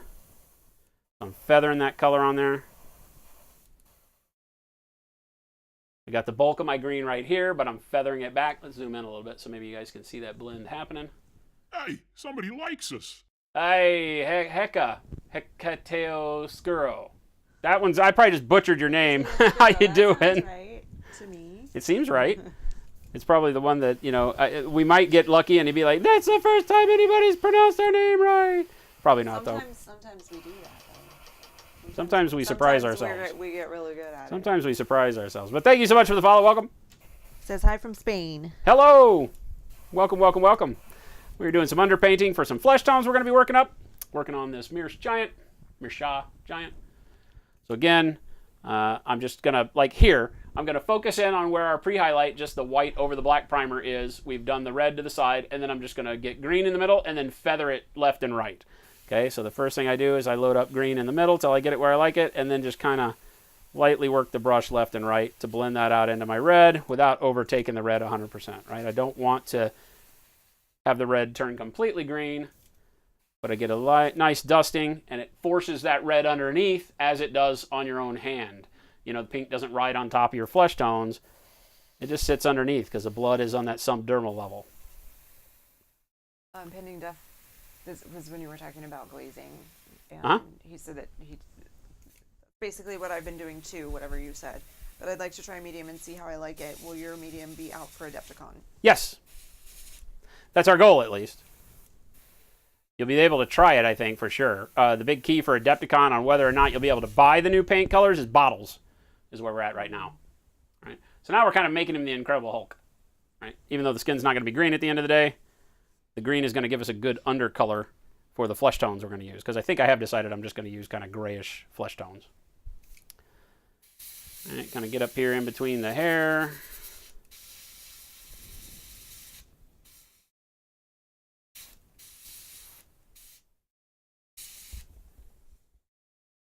The only part I wish I hadn't done, or I'd done differently, is not put the hair on.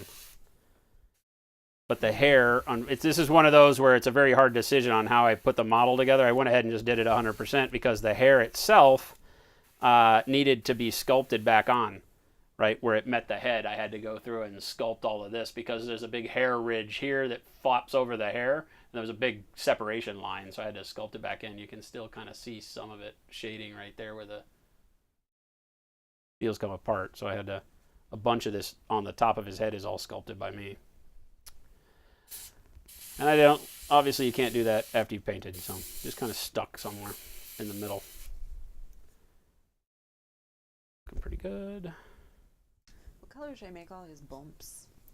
I don't know. I was thinking about that. Depending on how much you feel like you knocked the bright green yellow down, I was thinking like a yellow ochre, pinkish yellow ochre, kind of gross color would work really well.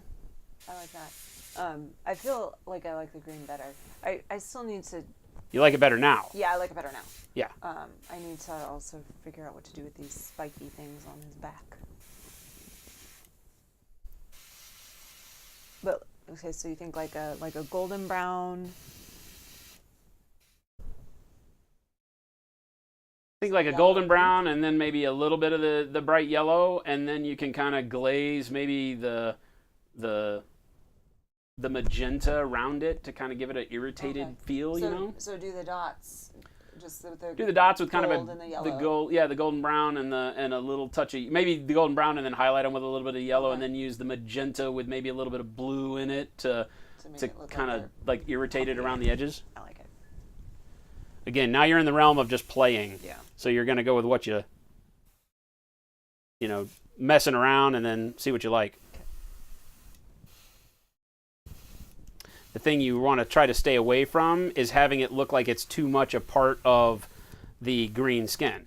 Right? So you don't want to use greens. Right. You don't want to Somebody pull it likes too us. much into the world of yellows that you covered your greens with, that kind of stuff.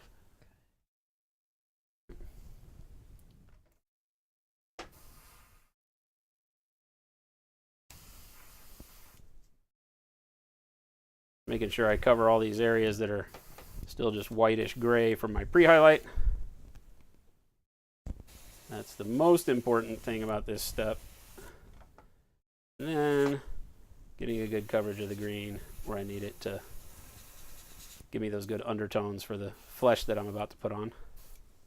And notice how when I'm doing it right, none of the red looks like it's just kind of painted on. It needs to extend out of the green flesh with that kind of blurry fade that the airbrush is so good at giving us, so it makes it almost unfair.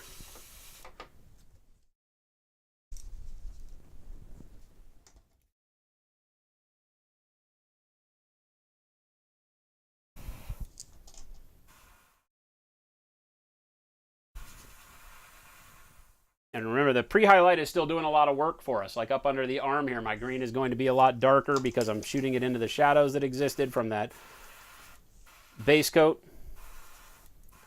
I don't want to overly brighten that, so let the pre-highlight guide you, so to speak. You know, don't put so much paint that you brighten up the underarm or under the thigh here when I go under here. I don't want to pile so much green paint in that it gets to be a very bright green. I still want it to be dull so that as I'm painting my flesh tone, it keeps my shadows intact down here.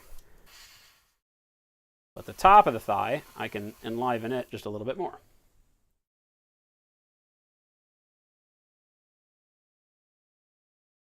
Again, just extend that green out into the pink hair. Blend them together.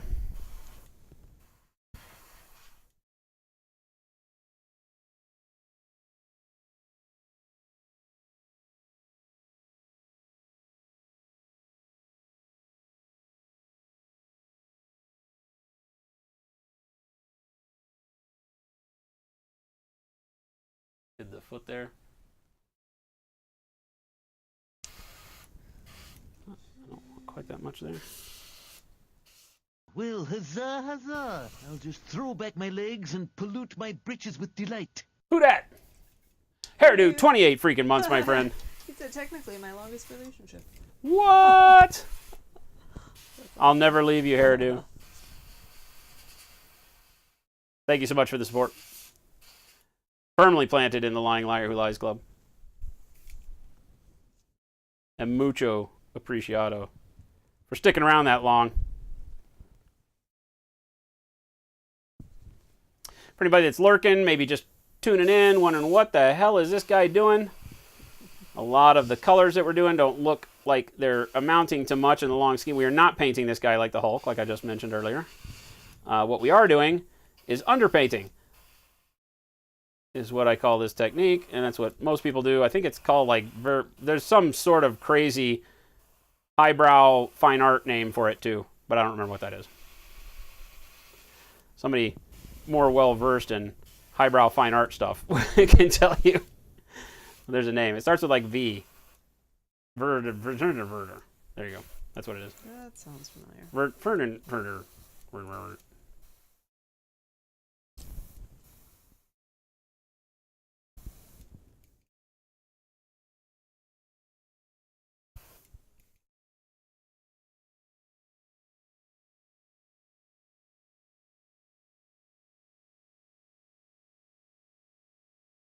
My needle off just again. Again, I'm running. We live in a super dry climate, so whenever I do stuff like this where I want to get more opacity out of it and not use as much flow improver, it costs me a little bit of time, and then I got to jump back in and clean my needle more often. Oh yeah, what do you think? It works, yeah. What do you think? I think I like that. And then I think once you break it apart with, like I said, like a a irritated, pinkish, fleshy color, right, that so you'll really look like just it. like a polka dot. Yeah, because right now it's going to they're look just kind of like out of polka place, dots. but you're on the right path.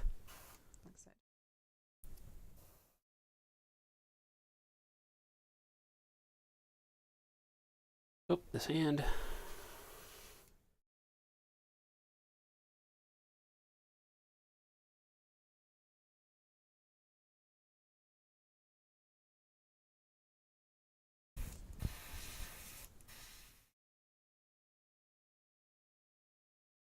And now I'm going to start going back in now that I'm pretty comfortable with my location and all this stuff. Bear, what's going on? Thank you so much for that follow. Oh, I'm not super comfortable. Zin clean.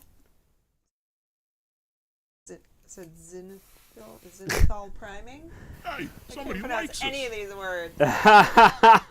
words. Somebody out there needs some points for stumping Jen on more than like the whole sentence. Zenithal priming. Yeah, technically. Well, not technically. I don't use that word very often because zenith is, by its very definition, means from straight up above. And so but yeah, pre-highlighted with a directional lighting. I just call it pre-highlighting. We chose the light source to be off of this shoulder, right? So you'll see that most of our brightness extends from his left shoulder across and then into darkness as we go to the right. And then right now what we're doing is underpainting for our flesh tones. We started off with this kind of weird pinkish purpley color to represent blood under the skin and the subdermal layers. Now we're going over with a pink that's going to give us the base for our skin tone that we're going to work up. And we're going to go with more of a Caucasian kind of flesh, maybe a little bit of a grayish human skin tone on him, I think, ultimately. But the green is a great base for flesh. And normally we will show you on the stream how to do this with the brush after the fact. That's what Jen's over there doing.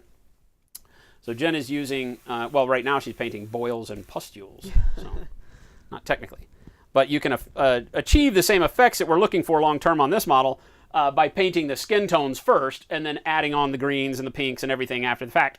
It just becomes, for some people, a little bit harder to understand that because the technique to do so is pretty intense to get your glazing correct and not mess up all of your flesh tones. So this way is a little bit easier, sort of.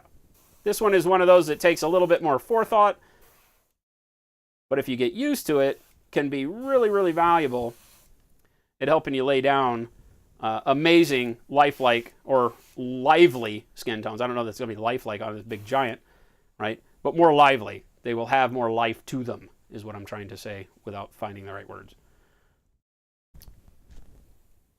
So now that I feel pretty comfortable with the location of all my greens, I'm going to go amp them up just a little bit in certain areas, like over here from our light side. I'm going to go a little bit brighter on the greens.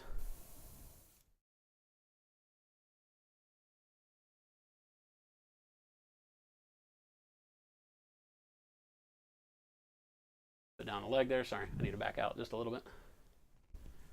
Right.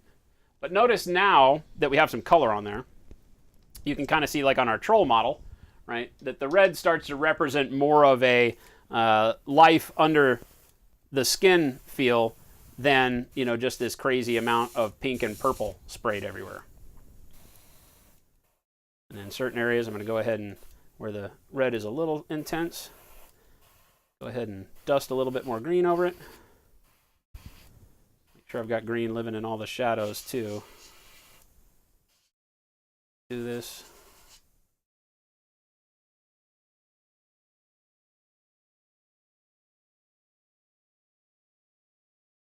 Starting to look pretty good.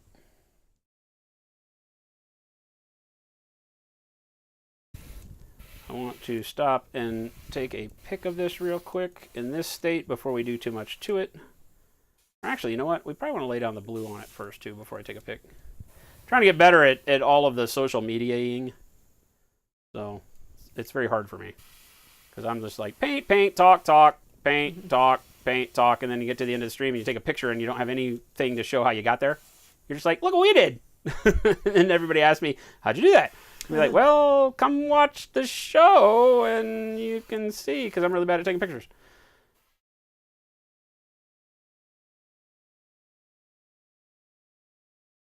Anybody see any spots I missed?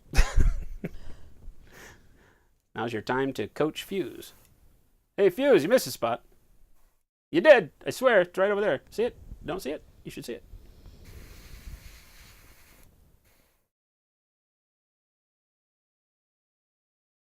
A little bit of a dull spot right there between. Now, the key when you're doing this is that it doesn't matter if you miss like small spots. Not everything has to be green because remember, this isn't the skin color. What we're doing is we're going to lay in our skin color in 2 more steps. I got to do some blue, then we'll start laying in the skin tone, right? So you don't have to worry tremendously at this stage. If you miss a little spot with the green, no big deal, because when you put the flesh tone over it, the flesh tone will still hit your pre-highlight, your white, your black. Now, the problem is that spot of flesh where you didn't have any green under it might be a different hue because it's not being influenced by your green and your pink underpaint. Right? Us. Makes sense? Leroy Sketches, what's going on? Welcome, welcome. All right, so I do want to kind of look around, make sure that even up underneath the hair, there's no blatant spots, you know, the ears and everything, but it's looking pretty good. I feel like we've got a pretty good layer of color on him. So next I want to mix up some dark gray blue, I believe. Oh, you know what? I need a little bit in the palm of this hand.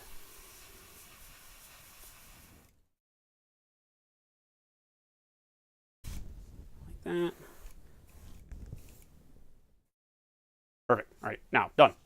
Not going to do it anymore. Maybe a little bit more on the All right, I'm done. Except for, no, wait. The problem with being an artist, you're never actually finished. You just keep going and going and going. Yeah, I do want to get the top of his head with a little bit brighter green. Like I said, anywhere where I know my light source is intended to be very abrupt or bright, I'm going to go ahead and pile in a little bit more green, top of this shoulder over here, a little bit poking out on the bicep, a little bit on the palm and fingers on this side, hand over here, and then I think I can call it a day.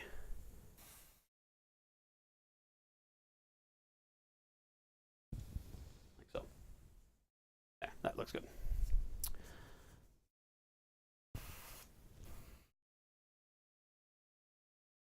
Yes. Now we'll clean this out. Do a little bit of a dark gray blue. I want like a shadow style blue. And then that will be put coming out of the shadows, like on the underside of the cheeks, armpit, those kind of areas, to blend with both the green and the pink. So the blue will have to be very, very thin, the thinnest paint that we've done yet through the airbrush, so that it allows all of the other colors to show through it. And so you hopefully will start to glean that, the way that I paint and the way I choose the consistency of my paint is how many of the layers of paint I've already done do I want to keep seeing when I put this paint down. If it's something that, I'm doing a final highlight, then generally I want it very opaque. I don't want any colors to show through it. And so I don't thin it much at all. In the case that I'm doing now, you're seeing that we started fairly opaque with the white for the highlight. Someone mentioned zenithal in stream, right? So with that, and then we went fairly opaque with the red because we wanted to cover up the white. We wanted the white to just barely influence its value. And then we went thinner with the green because we wanted the green to blend back over the red, to not just lay over the top of the red, but let the red and the green filter together. And even though the airbrush does that pretty well regardless, the thinner you go, the better blending you get. And I call that dry blending, right? Because you're technically going over dry paint with another color and adjusting the transparency of the wet paint to allow the dry paint to show through and blend those two colors together. And that's glazing, filtering, lots of different words that we use in painting to cover the same type of outcome. So use whatever you like. But the gist of it is using transparency to allow all of your layers to show through. And so now what we want to do, now that we have this crazy, almost like Hulk, weird dude, alien-looking dude going. I think Ray Googled, it's Verdaccio. Verdaccio, you got it. Yep, you got it. You got it, Ray. Interact said you missed a spot. Whatever. 20 degrees on the y-axis and 62 degrees on the x, and it's right there. I know, it's just I'm not very specific. Bastard. You bet the light umber does not taste like caramel, says Ray Silver. Oh, well, that's good to know.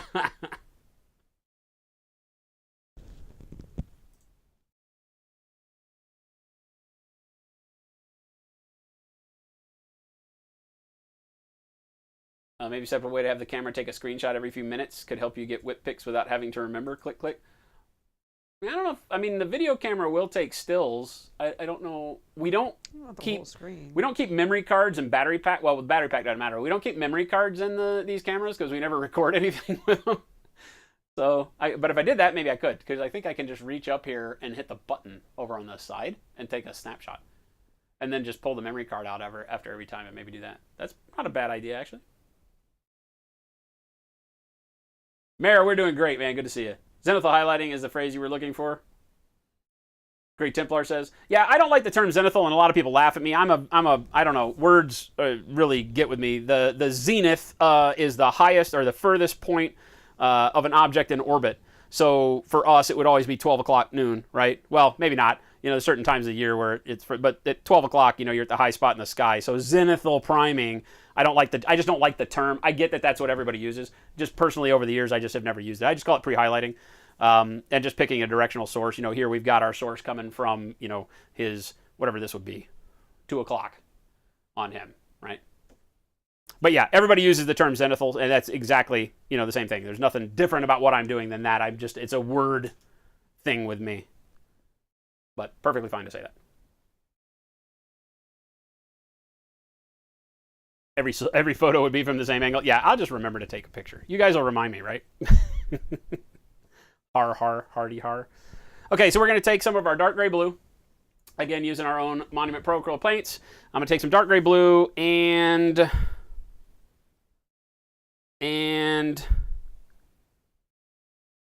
don't know. Let's think about this. Maybe some gray? No, I don't really want to desaturate it as much as I want to darken it up. So I think we'll just put some coal black in it. Yeah. I think that's what we're going to do. And this is going to be more fine detail spray than what we've been doing previously. Go ahead and put 3 drops of the dark gray blue in there. I don't need a whole lot of this paint, I don't think, but we'll see. 1 drop of black. I might be finding out that I need more dark gray blue here, but we're going to go like this. Well, there's the 2nd drop of black on the palette, or on the paper. Bad aim. That's a thing. The black will desaturate any color. You know, we talk about that a lot with white. That's why I don't use white as a highlight color very often. I use ivory. Ivory doesn't desaturate the base color as quickly. Yeah, I need a little bit more black in there.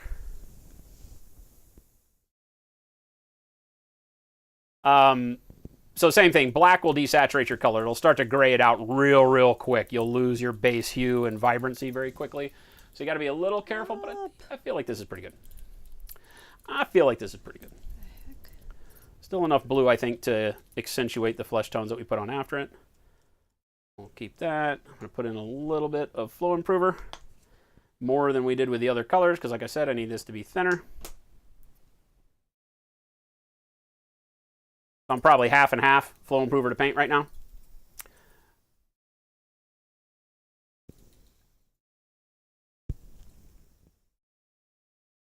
Alrighty. What's the matter, babe? Nothing. Oh. There was this little weird little flaky thing, and I couldn't get it. Oh. Like my finger couldn't fit into the spot that I needed. We got needles over here if you need them. That happens all the time to me. I'm like, what the balls is going on here? All right, so I got a good kind of thin blue. And what I want to be doing with this blue is looking for areas where I know I would have good shadow darkness and not put my hand right in the black paint that I spilled. So underside of the shin, perfect spot, right? So let's zoom in a little bit here. Right, and the underside of the shin is perfect. I've got the green there already, but what I want to do is come back with this blue and just kind of very lightly, keeping it all underneath the knee in the shin area, give myself that blue. It's going to give me a more natural shadow to play with. I got to dry. I spilled a drop of black, and I cannot keep my hand away from it right now. It's going to be a nagging problem. But notice how thin the blue is. I can still see my green and my pink through it, right? And just blend it out. But it gives me a really cool shadow color. I'm also going to want to get in close. I'm going to take my needle guard off.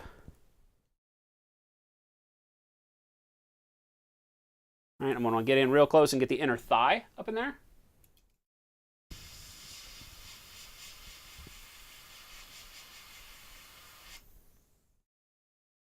Start getting that blue up in the inner thigh.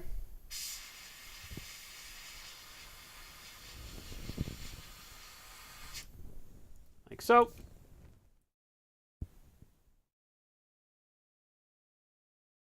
Inside of this knee, a little bit. Under the knee, just a spot. Right in here. And then the inside of that thigh, which I'll shoot from the back.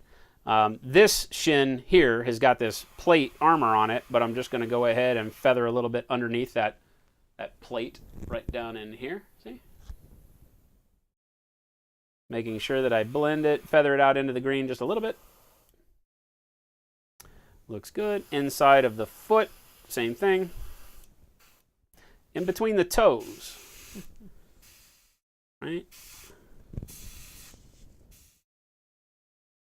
Oh, sorry. Couldn't really see that. But I'm spraying right up inside the toes there. Not enough to where you can really see the blue from this direction. Probably kind of one of those waste of breath kind of thing, right? I don't know that all of these areas are going to be perfect for this, but I'm going to get a little bit right here in front of the heel, kind of right at the instep of the foot there. Underside of these toes.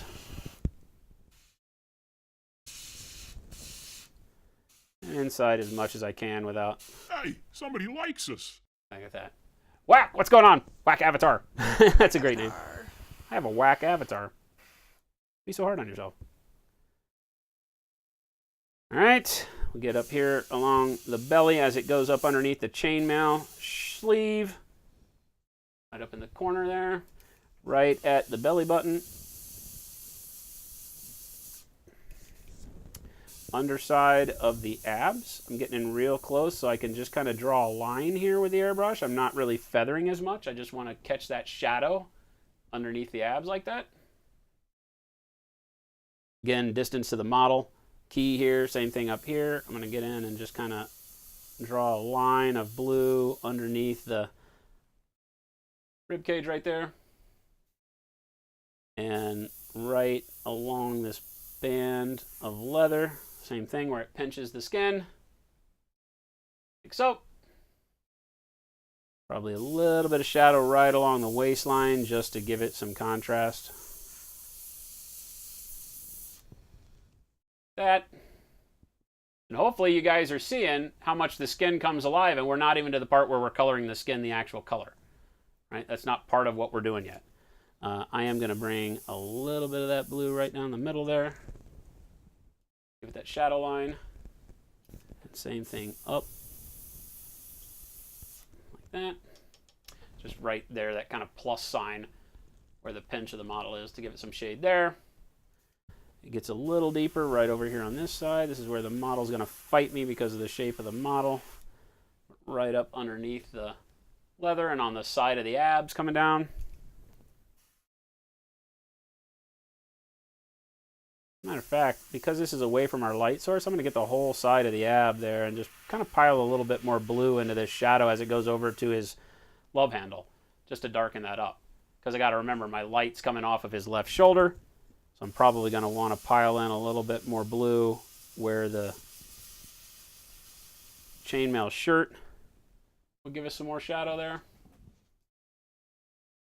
And then up underneath the pecs. And I'm spraying, if you can tell, probably about a ½ inch away from the model. But look at that. See how the skin is starting to come alive. Giving some depth to my shadows.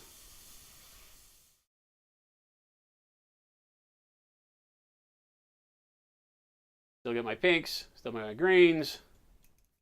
Everything's doing the work it needs to do. Back side of the arm back here, same thing. I feel like I need to clean my needle. This paint is super thin, so it isn't going to tip dry near as bad as before, but still I got to come in and adjust every now and then. I'm going to get this part of the arm that goes right up alongside the body there.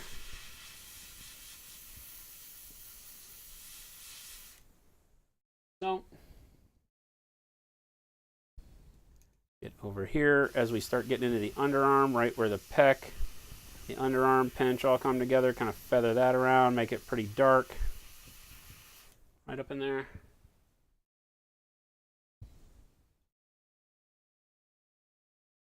And because this is away from our light source, go ahead and feather in more blue all the way on the side of the abdomen over there.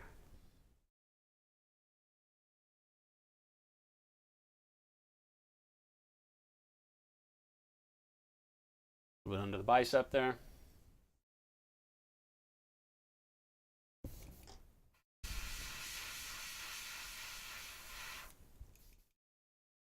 Running underneath the arm. Underside of this hand obviously is all in shadow.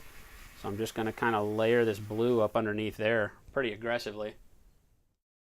And then over to the green and the red on the bottom side of the fingers here. Same thing with the palm on this side. Not too much on the palm because the palm is going to stay a little bit more pink anyway, so I'm not going to be quite as aggressive as I will be on the outside of the fingers there.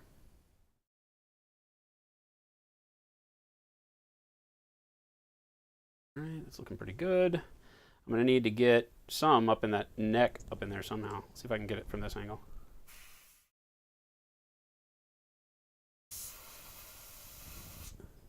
Yeah, it's okay.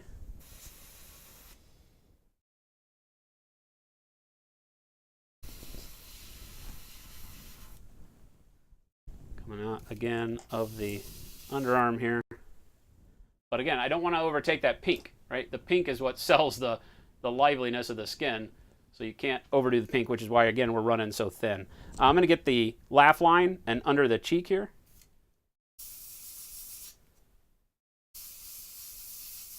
Oh my gosh. They set this thing down on the cork I keep Oh, it's my pinky that's doing it.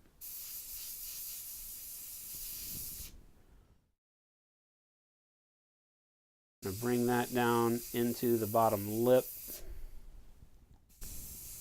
where the beard hits underneath the lip there. Go ahead and be a little bit more aggressive with that blue. Just leave the top of the bottom lip with that pink.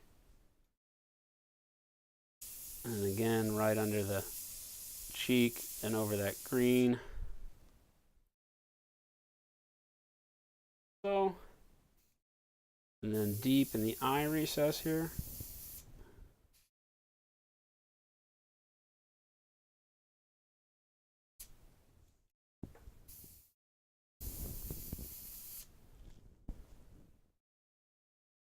Pretty good.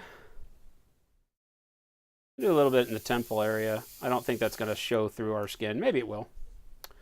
A little bit on the neck.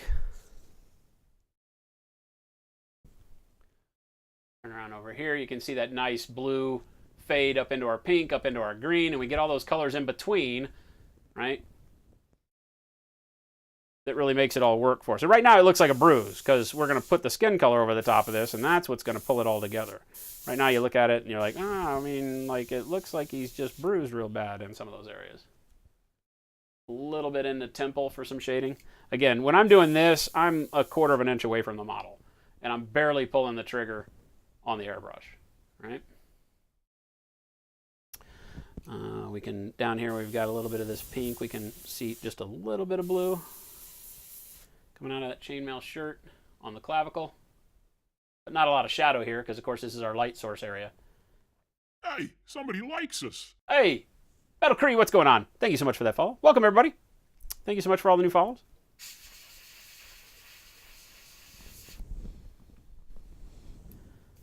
And go ahead and amp up this eye down here, bottom and off-lighted side of the knee as we travel around. Always got to keep in mind where your light source is as you do this. Bottom side of this hand again.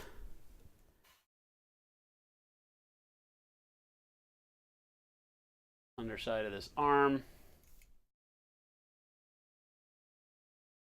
Forcing more blue into that deep shadow, but not, using the elbow as kind of the cross line, keeping the blue up in there deep, and then as I come around to the elbow, fade it.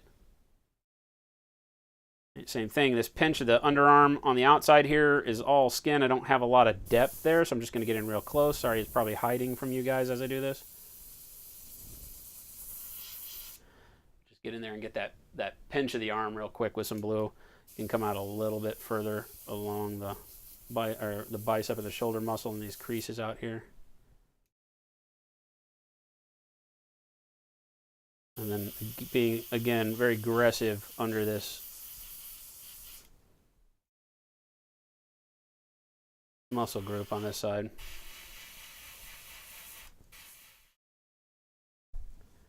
Got some buildup on my needle.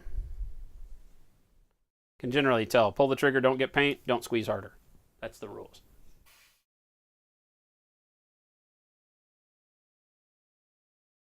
Right. Shadow built up there. Fade it out a little bit more across the green, but just barely, since now we'll start getting into where our light source will hit it. Oh, whoa. So just pulling that a little bit. What's the matter? I just noticed that there's like something is stitched right here. Oh, on his, he's been cut. Yeah. He's been clipped. That's crazy. Did you show him on camera? Oh, I can see it. All right, a little bit. I'm going to get in real close and do right down the middle of the spine. I'm going to have to keep the brush kind of moving. There's not a real ditch here, right? So it's not very well defined on the model. Yeah, you can't. He's stitched. It's stitches. He got It's clipped. Like X, X, X, X. He got clipped. That's crazy. All right, so notice I look like I have a palsy, like my hand is shaking. That's being done on purpose to keep the blue from drawing a line up the spine. It'll fade and blend as I go. I want it to look almost like rope. Huh? I want it to look like rope or something. What? The stitches. The stitches? Yeah. Just do it like you did the basket on your tree. Yeah. Kind of the same thing. I don't remember what I did for that. I bet I have that written down though. Again, just I kind of stopped writing. shaking the nozzle so that it's self-blending as I'm doing those very fine areas like that.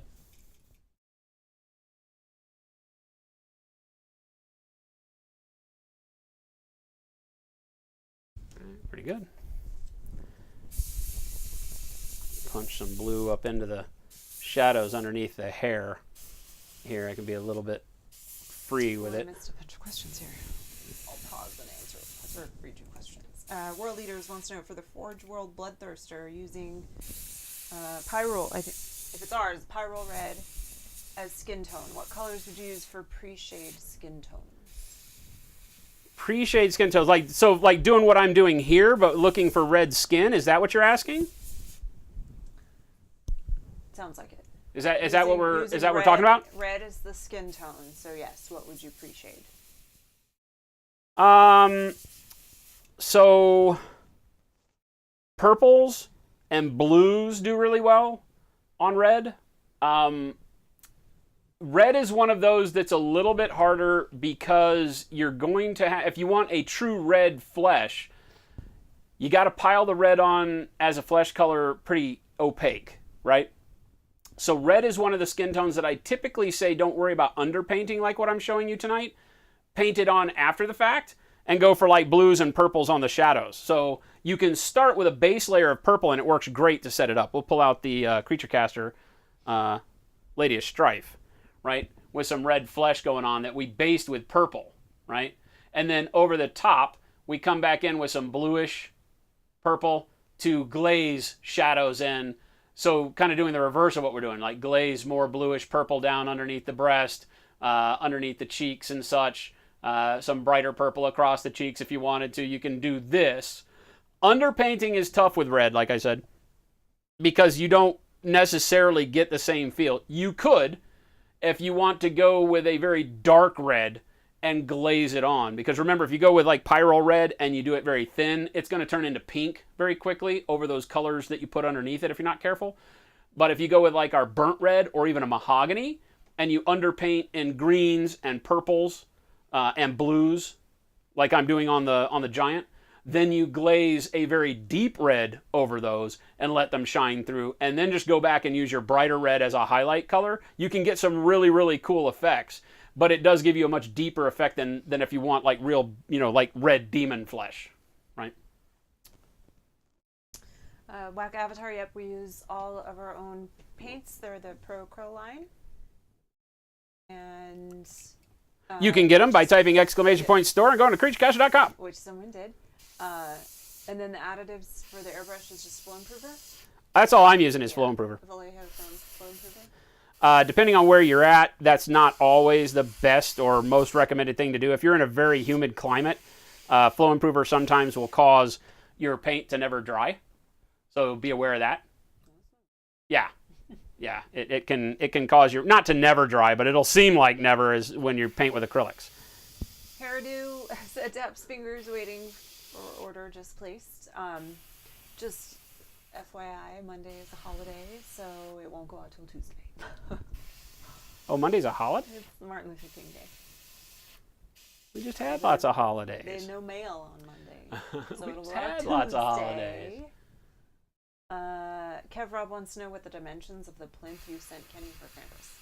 The what? The dimensions for the plinth that you sent Kenny for Krampus. Yeah. I'm like, I don't know if he's going to know that one. It's about this big by this big.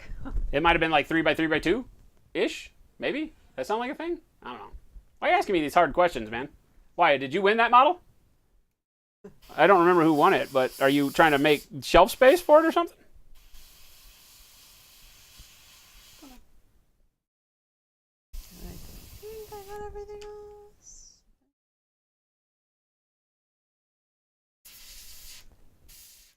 Yeah, I would say something like 3 by 3 by 2-ish, rectangular on there.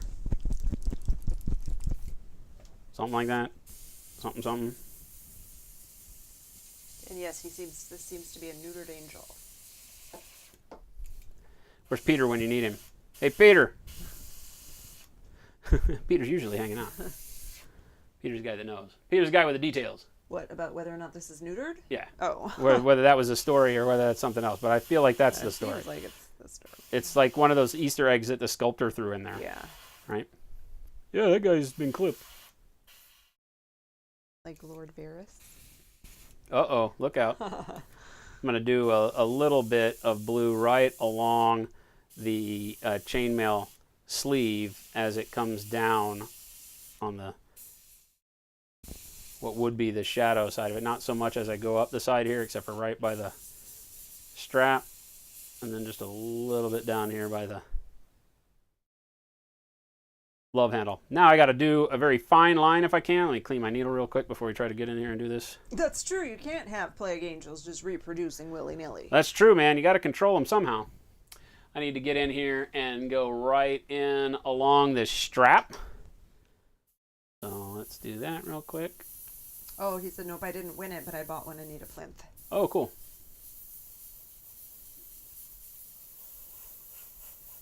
No idea. Yeah, I pulled one out of stock, a Krampus out of stock, and set it on a bunch of the plinths that we have, and I felt like that one was pretty good. It doesn't want too big a one, that model, I don't feel like.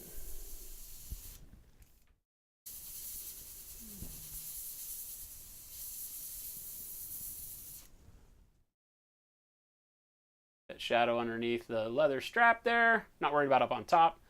We've got a good pinch. Now you're starting to see how the pink and the green and the blue all work together to give us the subdermal coloring that we're going for. Hopefully.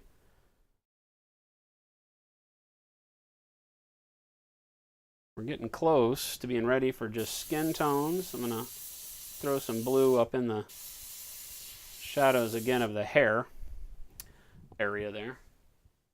Sorry, I'm doing a horrible job of being way zoomed in, and you can't see nothing.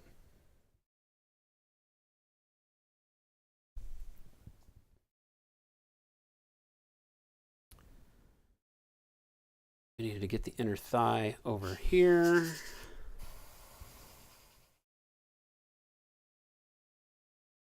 I'm doing the inside of that leg right now. This is the only angle I've got to it.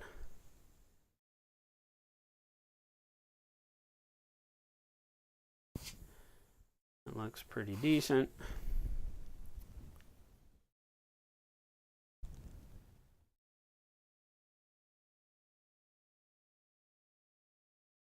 Get the underside of the toe on the foot here. Right, but look at how much different, like this area right here becomes very striking. Because look at how the halo of blue shadow, the green flesh, and now the pink live together. Right? If you remember, if you've been here since the beginning of the stream, you'll remember like when we started hitting this guy with the pink, it didn't look like anything. It just looked like he's throwing paint on the model. But look at this, babe. See? So now, doing this, if I wanted this skin to be green, we're almost there, right? Like if we wanted it to be troll skin, we just highlight the green from here and give it some texture, and we'd be almost there. So that's a choice you'd have at this point, right? So you could see that, you know, by painting the way we've gone, we're pretty close to having a pretty good, you know, green trollish kind of flesh. We've got the pink at the knees. It's showing out of the green now as opposed to laying over the top, which is why I did the green second. The blue really helps to pump the shadows in there to give them some depth. I'll go ahead and do a little bit of blue on the side of this shield on his leg. Just keep patrolling around and look for areas where I feel like I need some shadow. Depth right there on the thigh muscle. Spaztech, yes, you got it right. What's that? Asked if it was the giant from Mirsha. We're going to say it's Mirsha and act like we know what we're talking about because we got yelled at for pronouncing it wrong.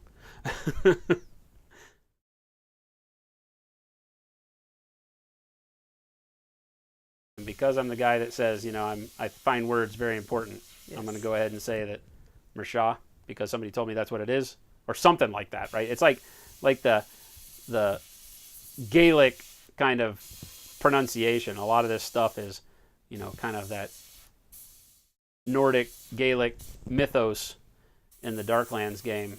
So I'm going to go with what people told me. until somebody comes in and says, no, idiot, it's not what they meant at all. And then I'll revise my statement. Right, this side of this whole arm is away from our light source. So I'm going to take some liberty here, and I'm going to glaze, with the airbrush blue to shade this entire side, right? And just kind of feather it in along here. Not enough to where you can really necessarily tell, but it is darkening the green up just a bit.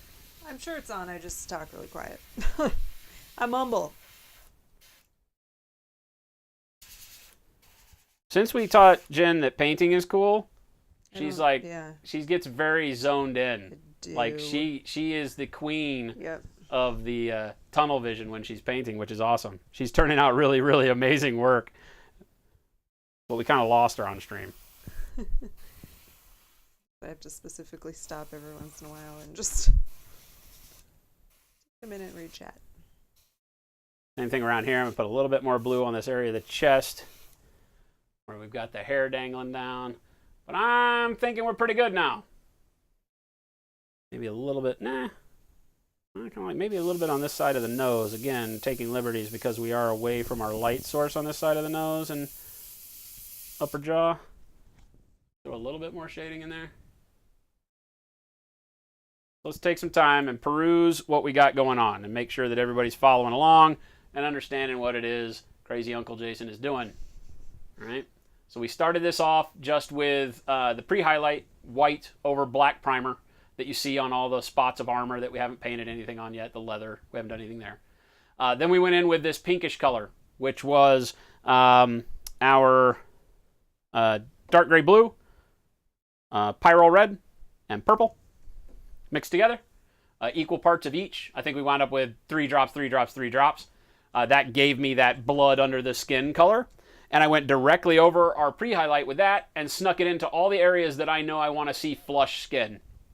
Generally like the shaded side of muscles, the pinch of the chest and the sternum, the clavicles, cheeks, bottom lip, eye sockets, knees, elbows, inside and out. All of these areas where the skin, whether it gets thin there, whether there's just blood vessels close to the upper level of the skin so you get that flush feeling.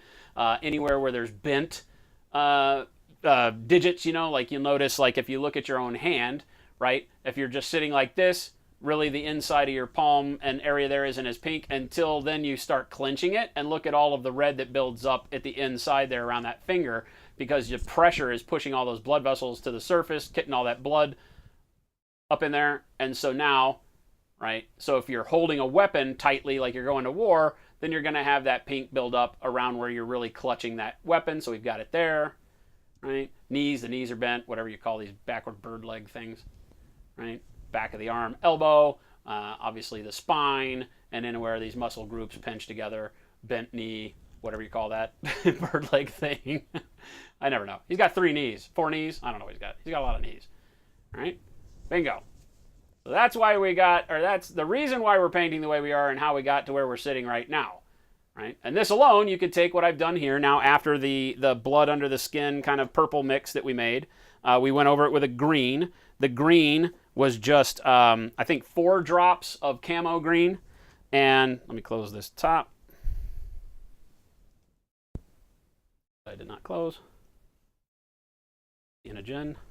I never close mine until the end. And golden brown. So 4 drops of camo green, 2 drops of golden brown. So twice as much green as golden brown gave us the green that is on here, right? And we did that a little bit thinner than the red so it would lay over the top, let the 2 blend together as I airbrushed them onto the model. Now I've got that kind of good, kind of just the underlayment for the flesh tone that I'm going to put on there because he won't be green, but he'll be greenish.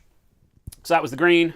And then you just saw the dark gray blue and black, right? And again, 2 to 1 blue to black on that. I think I did 4 drops of blue and 1 drop, or maybe 1 or 2 drops of black. 2 drops of black and 4 drops of blue.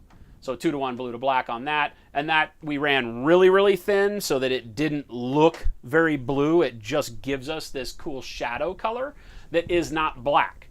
You don't ever really want to go in and paint your shadows pure black. It's okay to mix black with things, realize it will desaturate your color, but I like purples and blues for shadows rather than blacks and pure grays. And the reason, I think, is pretty clear. It just gives more somebody depth and likes us. volume to those shadows as you go along, right? Mooncats, what's going on? So bingo, now we're ready to do some skin color. Do we have time? It's 8:15. We go to 9, right? So we got 45 minutes. Is this helping anyone? It's like the crazy old man's talking to himself again. None of us are actually going to do this. Right?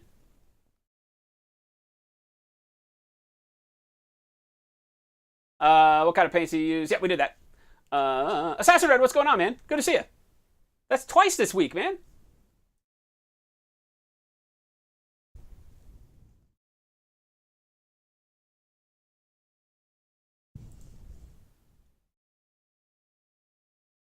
Click. If they didn't send a recording of the name being said properly, it's on them for it not being said correctly. No, I feel like I owe it to you guys for the support that you give. That I have to try as hard as I can to get your name correct. But the internet makes that very hard. I think he's referring to Mirsha. The Oh, Mirsha thing. the Mirsha. Okay, gotcha. Mirsha. Digitigrade? Telebadger says, I believe the term for knees like that is digitigrade. Is that a real word? That came from Google. Is that a Google? If it came from Google, it's got to be right. Leroy Sketches says, I don't have the talent for this. Everybody has a talent for it. It's just whether or not you have the time to practice making the talent come to life, I think, is the key, right? So, yeah, we try to explain it in simple ways. A lot of the time, like I said, we're painting where we do this after the fact. So we would paint the model, like this guy is another Mirsha, or whatever. And also has way more knees than he should. And this guy, you can see we get the same feel. Now, his skin is supposed to be green, so don't be misled here. We actually painted him up to have green frog-like leathery skin, this troll dude. But you can see we get the same pink in the elbow and underneath the pinch of the hand and the palm, the bent knees, where the muscles are tight, all of that. So we still get good depth on the flesh. We've got dark greens, browns, blues, and purples shading things here. We've got yellow highlight kind of across the top glazed in. And all of that makes the skin come more to life than just going with a palette of greens. This was all done by painting my browns and my greens first, and then doing the pinks and the purples and the blues and the yellows after the fact. So you can do either way, and you can get really good results either way. The difference is going to be, like I said, that to put him over the top and have it look good takes being comfortable with that very, very thin glazing with the brush. You're not going to do this with airbrush. I mean, you could, but you would still have to go back in and tie it up with the brush. So you're going to come in on each knuckle and glaze it. That's what Jen's doing right now. You can reach the same end goal. It's just what makes sense in your brain and what you feel like you've got the acumen and the comfort level to make happen. And we teach both, and both work exceptionally well. But as you can see, especially on a big model like this, underpainting like I'm doing works a champ because it puts you way ahead of the curve now for when we want to start putting on our skin tone. Right? Now the only hard thing is the kind of, okay, what color do I want his skin to be? And like I said, I'm going to go with kind of a humanish type skin tone. So I'm going to mix a little bit of our tan flesh, which is actually a fairly pale color, and light umber as our base coat for this. And I may even put some gray in it. We'll see. See how I like it. Actually, I probably use it. We'll mix them with the brush first on the palette so we can see what we like. Sometimes that's safer, as I didn't come into this knowing what skin tone I wanted to use. It's probably better to take a practice run at it. How you doing over there? Okay. Just trying to find dots. Find all that's the problem with most of these models, like from Nurgle, all the plague pustules. Some of them, it looks like the skin's just like a rough texture, and I see like bumps in it. I can't tell. I'm not sure still what to do with these skulls. The skulls might be good to, when you go in with the pink, kind of glaze them with the pink and then go back over them with kind of a brighter green.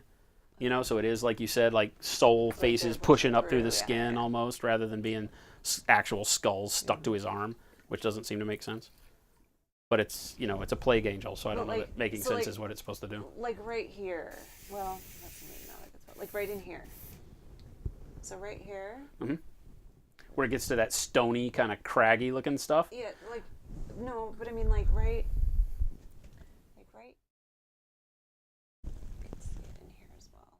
Zoom in. Wow.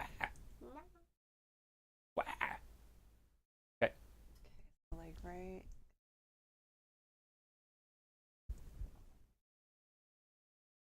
Uh-huh. Are those bumps? I would just leave those green. Okay. That's just texture on the skin. Okay. But it's up to you. If you want them to be bumps, boom, they're bumps. There is no right and wrong in this. It just depends on if you think that's going to get too cluttered to have those be bumps. Yeah. Are you going to be able to paint them with the other details you want and have them look like you want, or are they too flat and not detailed enough? I generally look at it from the aspect of the sculpt. Like, those might turn into yellow bumps down the road, but right now they're just kind of like, you know, would be my assumption with that. But then again, I might do another model where it made sense because there weren't a lot of bumps, and so you wanted to put more of the yellow on there because it looked cool. So you might on another model, you know, say, yeah, I'm going to go ahead and paint those. It's literally, you know, we talk about the story, and some people laugh. They're like, story? You know, and I'm like, but there's a story to every model. And it's guided by the sculpt. It's guided by your wants.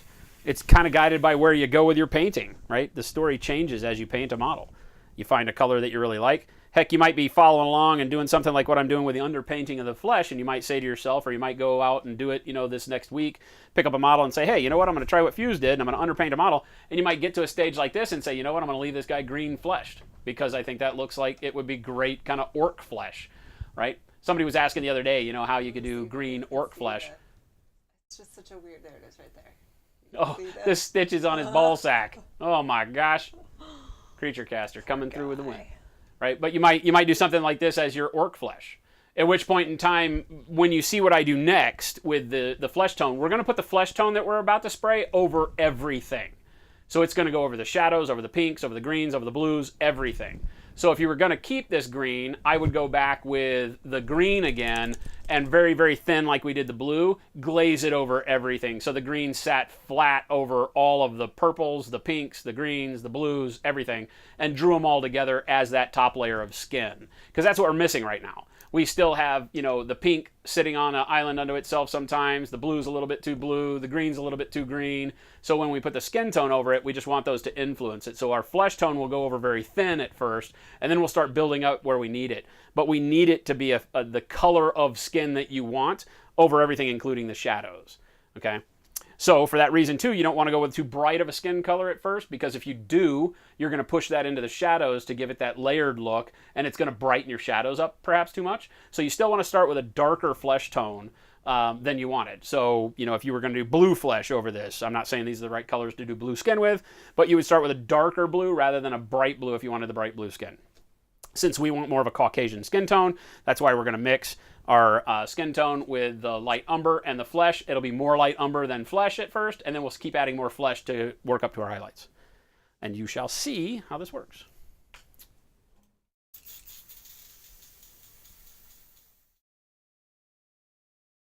Are we going to paint any more Infinity models anytime soon? We don't have any on the bench anytime soon. We've got Forge World Primarch that we got to start as soon as I get the build, the gap filling done on it.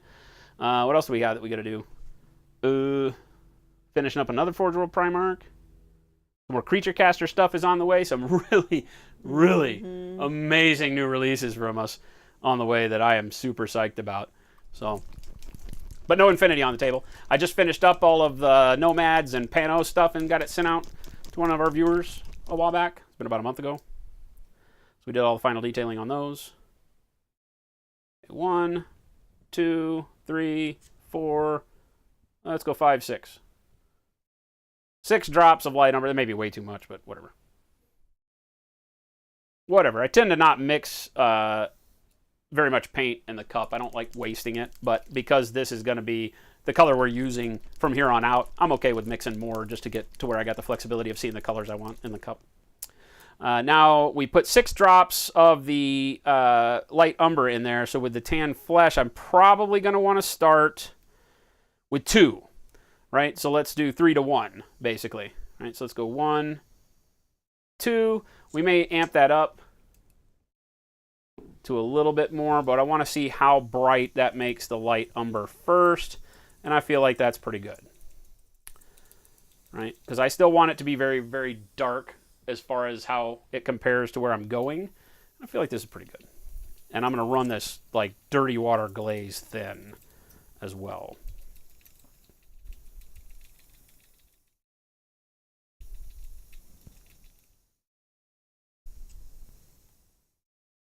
So that gives us good kind of middling to dark flesh tone.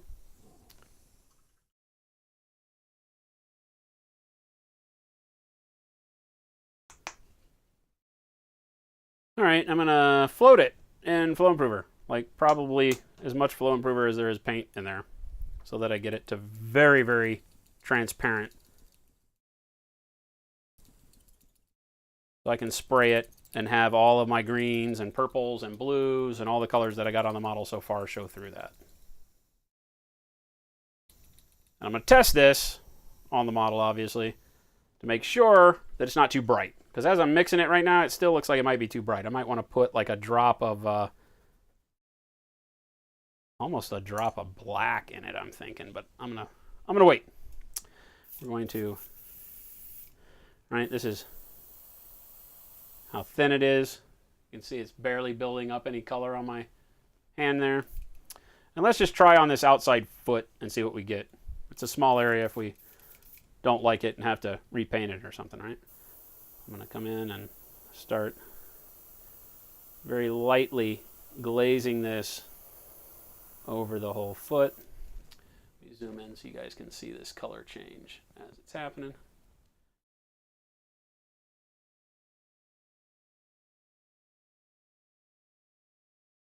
Start layering in a little bit more of the color along the lines where I know I don't have too much other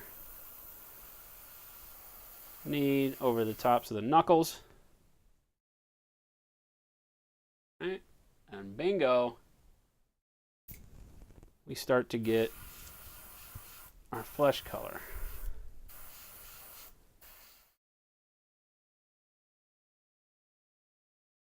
Right, but it's all thin enough that our green is showing through. Our shadow blue is still showing through. Our pink at the knuckles is still showing through. Sam's the artist. What's going on? Right? And this is technically only because we're painting so thin, right? To give you an idea, let's pull out a card, right? Let's move it to where we're not going to get our model all dirty. And let's show you just how thin I'm painting, right? So this is paint coming out, right? And notice how right over here, I'm able to just kind of glaze this rather than if I sit here and let it all build up. That's the color we're painting. But this is how I'm painting with it. Feathering it because it's so thin, right, that all of this other color can show through. See, I'm painting over my black lines, even my pencil. And this is the way that we're painting with the airbrush right now to get it to glaze like we want. All of our color shows back through, as opposed to going real opaque and doing this. Now, if I really hammer it down, I could still draw very opaque lines with this, but that's not what we're going for.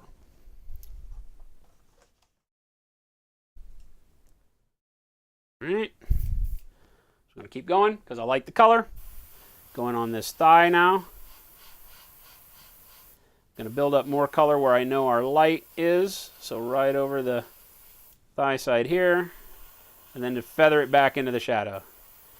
And as I feather into the darkness, more of our other colors will show through and more of the darkness will take over. So I keep all my value as I go. That dark blue line I did between the thigh muscle there now is no longer as blue, right? But it still gives the value that we wanted on the leg. And notice the difference here to here just by adding our flesh tone. We lose that Hulk skin very quickly, but we still get the feel of that green in there. We see it in the shadows. The blue still lives there. The pink on the knee still lives there. Right? Same with the foot.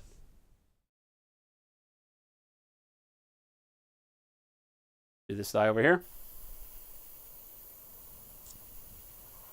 Again, building up more color right in here. And then blending it out, just feathering it out as we go into the shadows and over the edge of the thigh to his right. Build up a little bit more color right along this line here but not pushing it up into the shadows above. So just right here. And that just means hold the airbrush there a little bit longer, let the color build up, then feather it real quick into the shadows.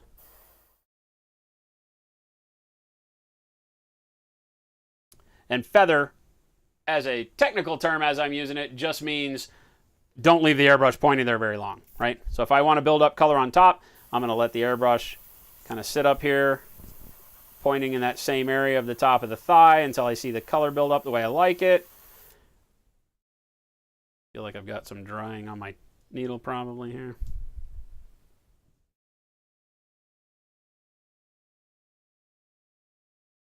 Yeah. There we go. All right, get that color building up on the top of the thigh like that. And then feather it back over here, which means just kind of keep the needle moving and just point at the shadow and then not do it as long. That's all it is. Then I get that nice shadow. Come here and highlight a little bit more on the calf muscle there. Back to the thigh. And then feather through the underside of the shin where we put that blue. Just a quick pass, barely putting any color under there, but tie it all together. Because we don't want it to look like the skin goes from a fleshy color to blue, right? Then that's going to look like a bruise. So I got to blend those two together by feathering that color underneath into the shadows, but not so much that it completely overtakes my blue either. See? So now I get a really nice shadow, and look at all that depth I've got on my skin. I've got the skin color starting to show up, just like over here, but my pink knees, the pinch of the knee in the back, down here, the blue in the shadows, the green, all of my colors live there and give me a really nice depth to flesh. And now look at the difference between the thighs and the belly. And as you move, you just keep judging by the area you did last, and you'll get a balance going, and then just make sure that you're going for brighter as we move up top. Right? But I really, really like that skin. And now I won't have to do much other than just highlight with texture off the brush as we move on from here. So for the irritated part, do you think I should do the same purple, blue, red that I did?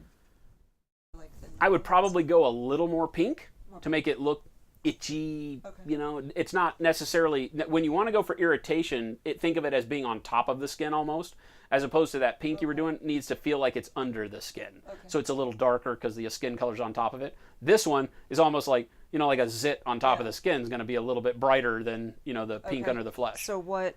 So probably a little magenta in it instead of the red maybe. So do the purple, magenta, and blue, okay. And try that. And play with it on the palette and see. Keep dropping some color in on this foot.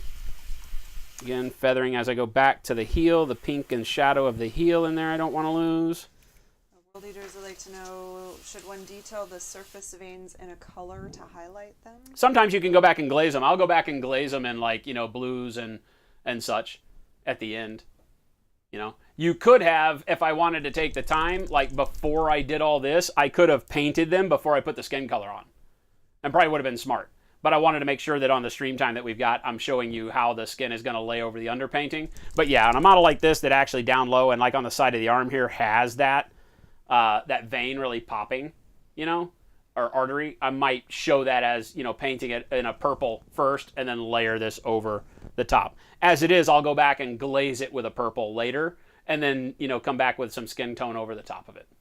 Either way, same thing.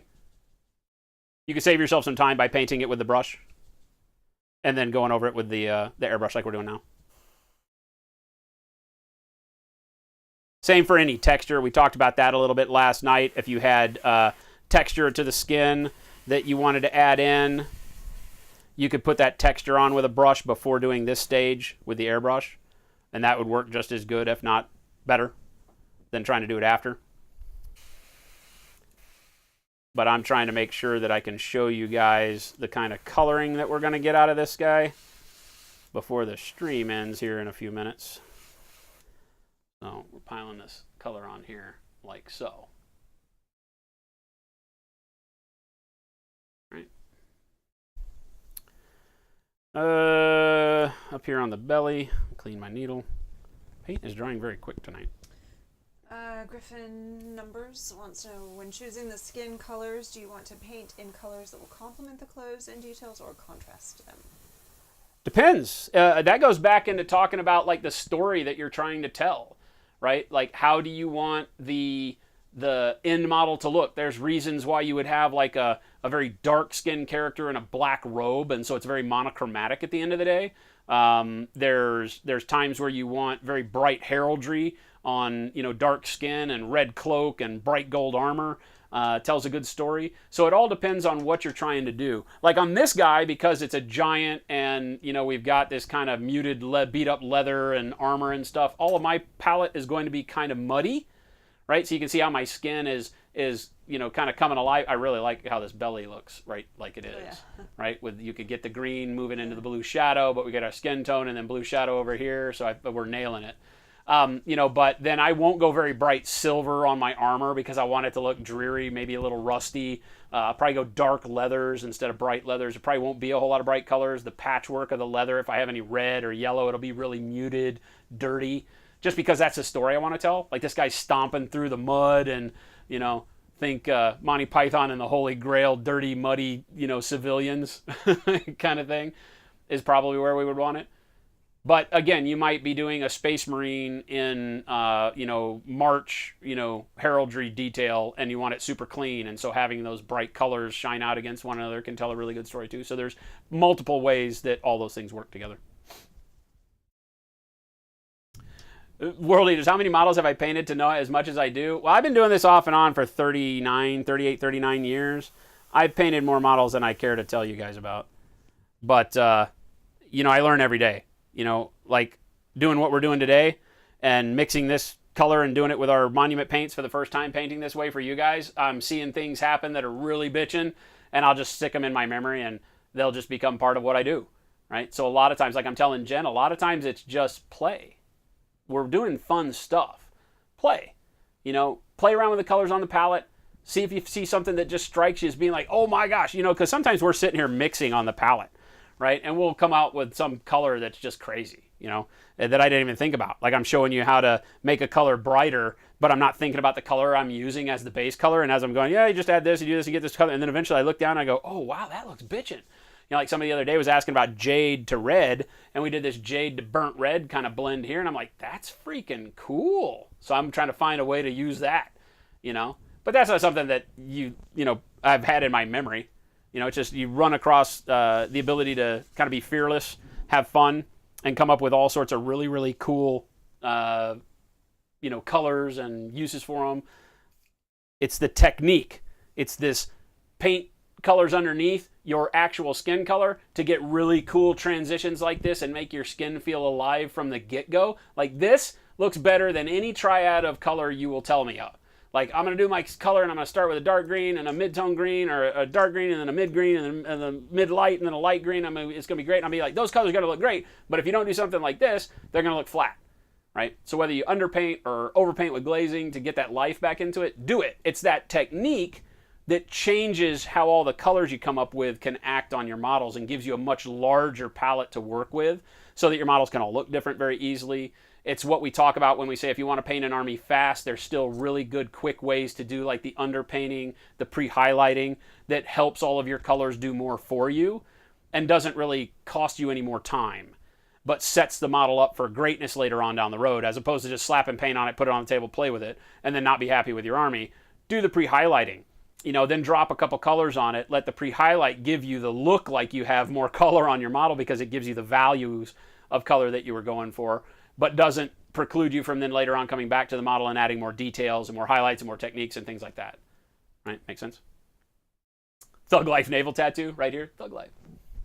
Probably not. Probably not a thing we're going to go for. Just saying. Go and do a little bit more skin tone on the belly over here on this side. I really like that. See, we catch our skin tone on the spots that stick out, but then as it goes to shadow, we lose it and we pick up more of our greens and blues and all that. And that really, really sells the model, especially in line with our shadows here. So all of our values are sitting well on it. We're not relying on the model to cast shadows. All of our shadows stay no matter how we turn it because of all the cool coloring that we've done so far today. All right. What else? All the else. Let's do this hand. Get his hand up here.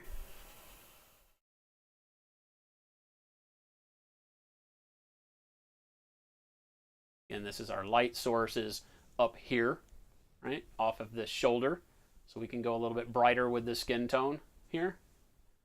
And then just let the greens and stuff start showing up down this way.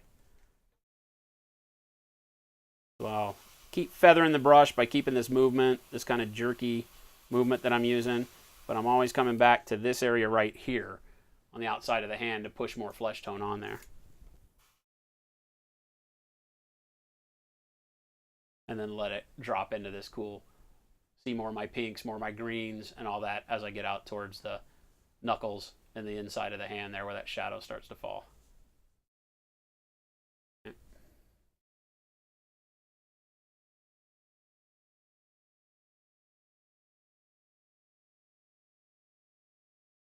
Pinky kind of be the brightest finger there. So let's put a little bit more skin tone. And notice how you get kind of a randomization of it because of the amount of the reds and the greens and stuff that were on the hand. It'll give you kind of a patchy feel, right? But look like you meant to do it. Like this knuckle is a little bit more pink as it goes up to the index finger and the middle finger, right? And that is kind of like when you're making a fist, kind of how that works, right? Brighten up the pinky and then working in from there so it gets darker as I scale along from our light source. That looks pretty good. Underneath, we just want to kind of glaze real quick with the skin tone. We don't want a whole lot of brightness down here.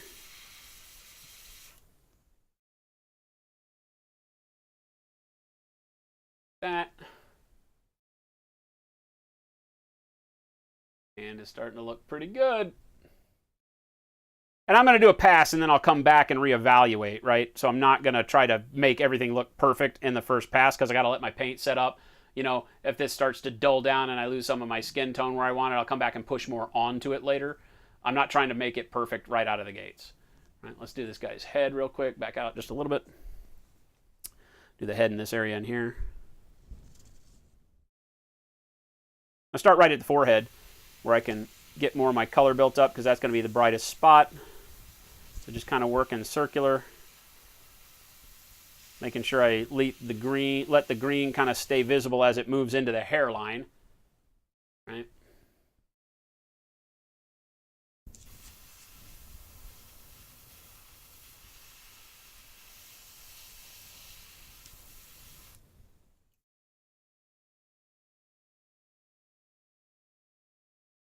Again, I'm putting paint everywhere.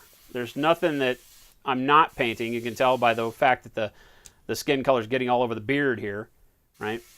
So I'm painting into the shadows, painting into the eye socket, but I'm just not letting the airbrush linger very long in the eye socket and in the shadows and the blues and stuff so that I don't lose that flush pink cheek, right? I don't lose the blue underneath the cheek. I don't lose the blue over here in the temple. And it still gives me that little bit of blue shadow there. Even though the model doesn't have a dimension there. It's literally flat, but I put that dimension there just kind of instinctively. I wanted it to have that.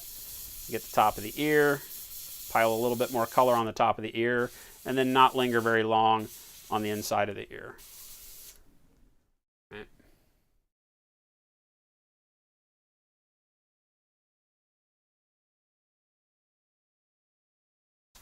Not let myself put too much paint on the shadowed side so that I've always got more skin tone. If for some reason when you're doing this you wind up getting too much skin tone over here on the darker side of the face, just come back and push a little bit more on the bright side. But try to keep it balanced. Try to be even as you can with it so that you don't wind up pushing too much brightness into the shadow and then have to come over here and sink all of your color, right? It's not the end of the world if you have to come back with a little bit of the pink and the green later on, but I don't really want to have to do that. Right. So this is looking really good right now. Let's get this eyebrow over here a little bit more. Same here.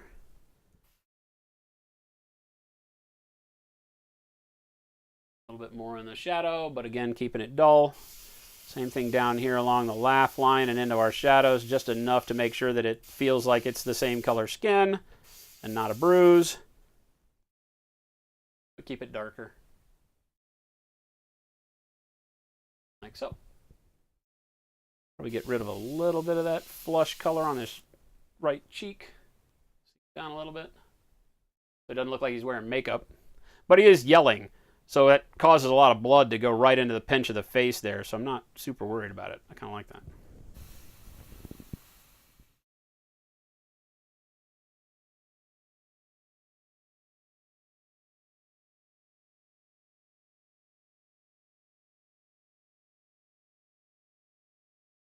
Pushing some more brightness onto the forehead right here. Top of this cheek.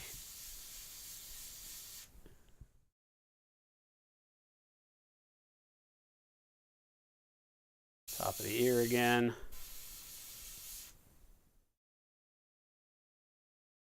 Get this area over here on the top of the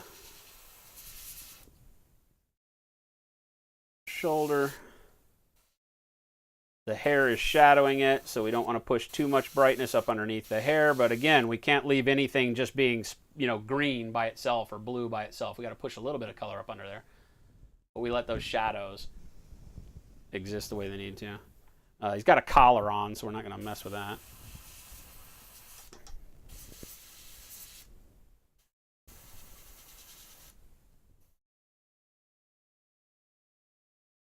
Getting a little bit of color on his pecs.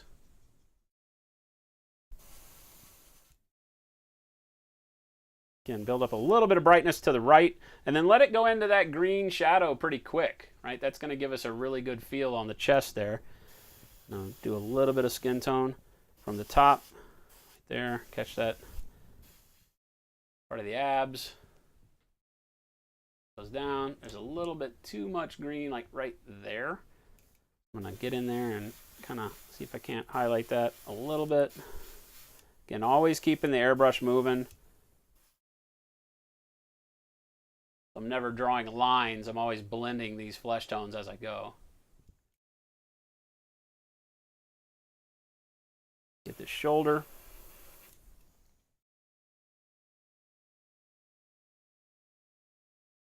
Down into the bicep, elbow.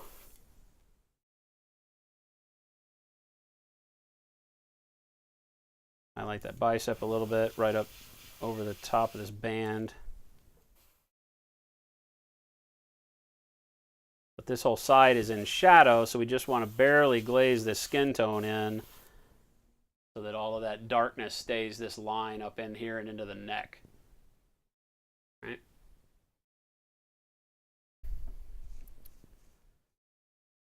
Palm of the hand a little bit, fingers. Now I'm spraying my angle from my light source. Remember, my light source is this shoulder, so I'm spraying down towards the hand from my light source. So I'm still keeping my shadows uninterrupted the way I need them. Get a good coloring in there on the fingers and such.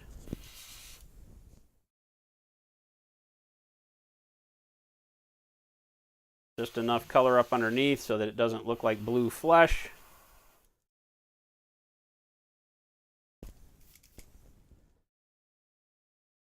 Unjam my needle again. I'm not spraying with much paint, so I'm having to fight the fact that I'm pushing more air than paint through the gun, and that'll cause it to tip dry a little bit faster than I want it to as well.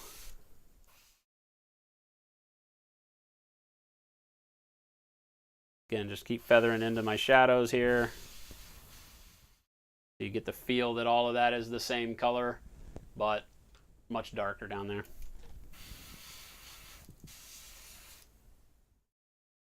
Right.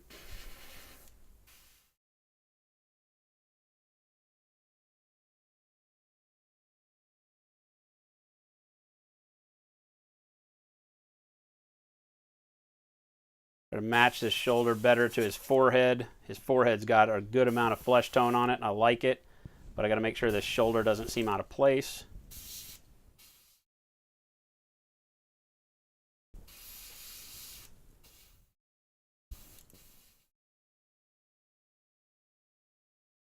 Get in here. Again, using the same angle as my light source, so I'm keeping these dreadlock shadows, right?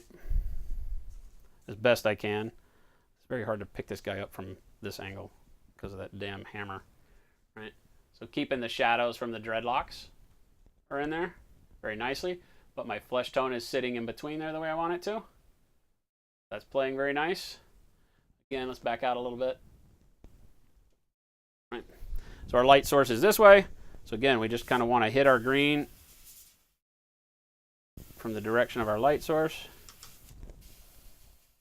making sure we get a little of the flesh tone in the shadows.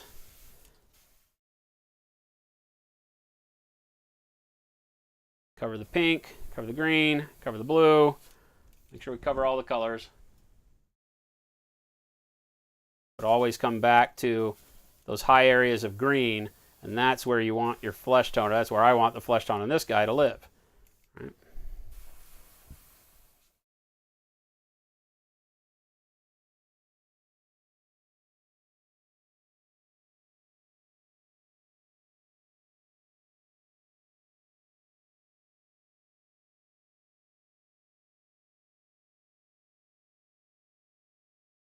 Even get a little bit of skin tone up in between the dreadlocks there.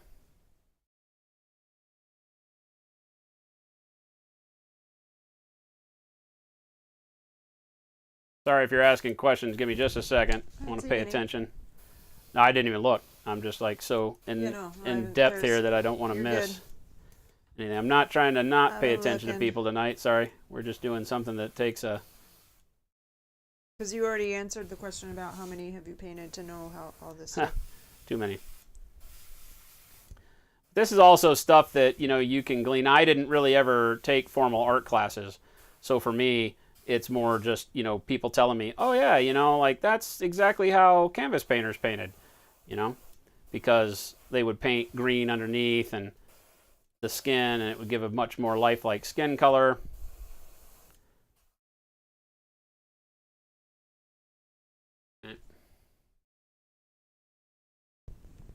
Now we're starting to look really, really good. Even out a little bit of this on the back.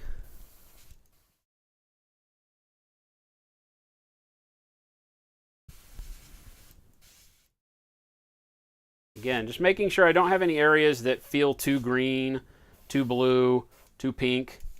I want all those colors to live here, right? But I can't have anything like the back of this calf feels way too green because we haven't hit it with the skin tone yet.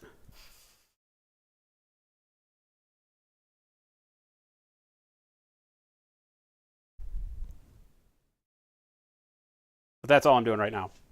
Moving around the model, saying, you know what, that's too green. This area right in here, too much green going on. So just keep piling a little bit of flesh tone in there. Don't have to make the flesh very bright. Just got to keep feathering it over the green and the pink to level it out, right? Because that's shadowed up in there. I don't want to go too bright with my flesh. Right? Drift a little bit across the back of the foot and even up in here, right? This inner thigh is all pinks and greens and blues. So we got to just ditch a little bit of flesh tone up in there. Don't forget it. Even in the shadows. Still going to stay super dark if I don't pile a whole lot in there. But when I do remember to look up in there, I'll remember that it is the same color skin.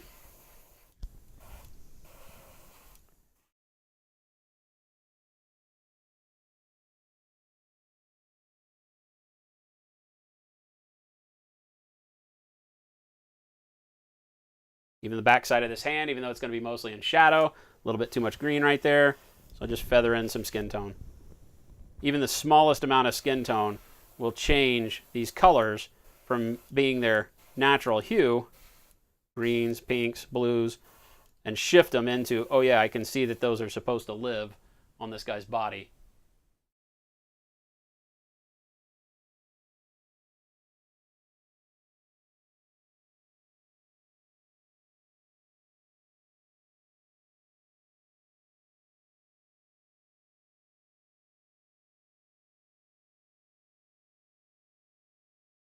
Right? Pretty damn close, not gonna lie. His forehead's still got a little much in the flesh tone, so going to have to even out across the top of the shoulders. It's the most important part of the model when we have him in this kind of a stance. I'm just going to push more flesh tone across the top of the shoulders. I'm going to push back some of these shadows a little bit.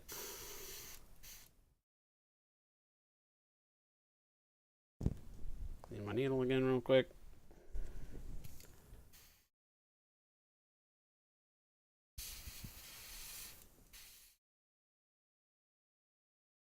Just make sure I'm matching as much of that forehead intensity as I can across the other parts that are up as high towards our light, like this part of the somebody shoulder here. likes us. TNT, what's going on? Was that a voice text, Assassin? Assassin said I won't be able to make a diptych on this year again. I was looking forward to meeting you. Oh, Adepticon. Dang it, man. Yeah, we hear a lot of people having to back out. That sucks. Trust me, we'll be there again and again and again, so I'm all right with that.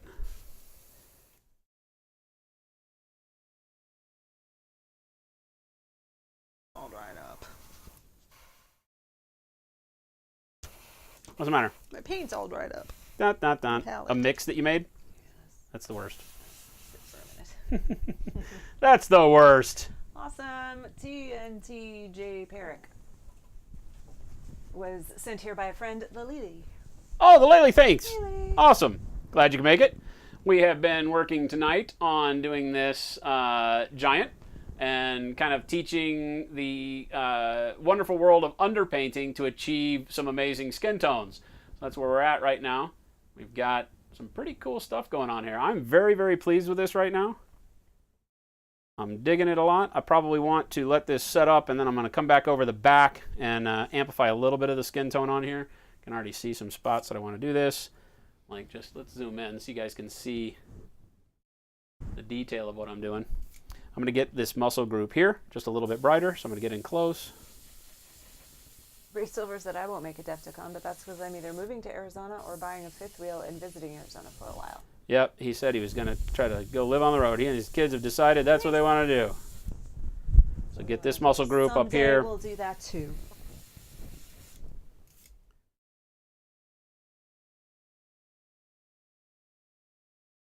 Right in here. Again, this paint is so thin. Right along the, brighten up this hump right here on the spine. Right.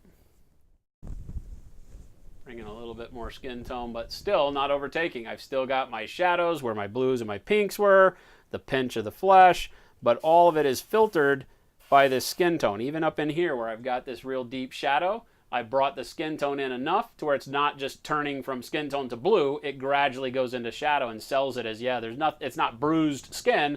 That's just the color of the skin in shadow. What's sticking out? Spears. Oh, wow. Got him in his legs. Jeez. Spears and arrows. Stuff and things. People have been throwing stuff at him. Aw. Aw, Guy. poor guy. He doesn't look like he can't handle it, though. They haven't slowed him He looks down really much. tough. They haven't slowed him down much. He's got those feet, so. But people would just be scared away by looking at his feet. Yeah, probably. He's got some claws. He's got dew claws. Boneyard Painting said, looking at the skin, it reminds me of Frazetta and Raul Partha stuff from the 70s. Yeah, yeah. And, and Frazetta is one of those guys that I can probably guarantee you did some underpainting to his skin. You know, it's not... you can do this same kind of coloring, obviously, by painting any way you want. But it just... You can see very quickly how those greens really give life to the skin. And if you do it right, you don't have it look bruised, right? That's the key. Is that if you leave too much green or too much blue or too much pink, you start to give the brain something to latch onto that says there's something wrong with the skin. But where we're at right now, I feel like that's pretty damn good. I don't feel like I've got any areas that are too green or too blue. I've got good shadow to him, good depth to everything. I'm still going to be highlighting this skin tone. Remember, this is just the first pass of the skin tone over the pre-painting of our greens and reds and blues, right? And our pre-highlight. So I'm really, really liking where we're at on this guy right now, right? If we turn him upside down like I like to do, you still get all your dark colors, right? There's not too much bright color showing through where it shouldn't. And then from the top down, the reverse is true. We don't see as much of the shadow colors. We've got really good value placed on him, top of the foot, but I can still keep that blue shading that I did in between the tendons and bones of the foot. I've got good texture, right? So bingo, I really dig it. And because we did it all with the airbrush, right? Don't completely blur it all out. I mean, this is all 100% airbrush. We've got really, really good transitions with everything, smooth blending everywhere we want it. And now, when we start switching over to the brush, and we'll probably do one layer more of airbrush to do a highlight for the skin tone. And then after that, we start with the brush just to give some texture, like the wrinkles in the skin and stuff, right? And that's really all we need. So it's going to be a very, very smooth approach to painting, right? The blends are great. Yeah, it's a great sculpt. I love this guy. Detail. Yeah, good detail, good pose. It's got a good dynamic sense of action to him, you know, without being so over the top. Well, and realistic when even though it's not. Yeah, you know, exactly. The hands and the feet. Yeah, body proportions are good, even though it's a giant, you know, and it's fantastical. Yeah, I love their sculpts. I think they're great. So there you go. Hopefully that helped you out a lot. I know I was probably off screen for a bunch of that, but I hope I was able to keep the brush on screen so you could see my technique for using the airbrush. Everything from, you know, the feathering that we talked about, the thinness of the paint. We used 4 different consistencies of paint for 4 different colors that we painted with today. You know, each one of them for a specific reason. You know, whether it was because the skin tone needing to be the thinnest so that all of the previous 3 colors that we painted could show through. The red being probably the most opaque that we painted with so that it could make sure that it still showed through after 3 other colors were put over the top of it. You got to remember that. So we went a little bit brighter with the red than we probably would have if we were painting it last, you know, and as a glaze, so that it still shows through 3 other colors, because we put the blue and we put the green and now we put the flesh tone over the top of it, and we still get that nice pink where we need it in the palms of the hands, the knees, the cheeks, but it's not so vivid. So really the key to painting like this is just playing with it, practice, and seeing what makes sense, how far you can push your paint before it stops showing through or shows through too much. So you're going to do a couple of models like this, and you're probably going to push it, and I would do some test models, practice the technique, get used to it. Don't expect to knock it out of the park on the first try, because it is kind of a change in your brain on how you think about blending colors, on how you think about manipulating colors. You're thinking first and painting first with colors that you want to see the least on the model, but they still need to show through. And so that's the big kind of turning your painting techniques on their head that this does for you. But hopefully it's been a good lesson. I'm really happy with where we're at. I think the model looks really good. Skin tones look great. And now it's just, you know, millions of hours of non-metallic metal on all this. Yeah, great. Another model that will never be finished. Holt Mini Paint, what's going on?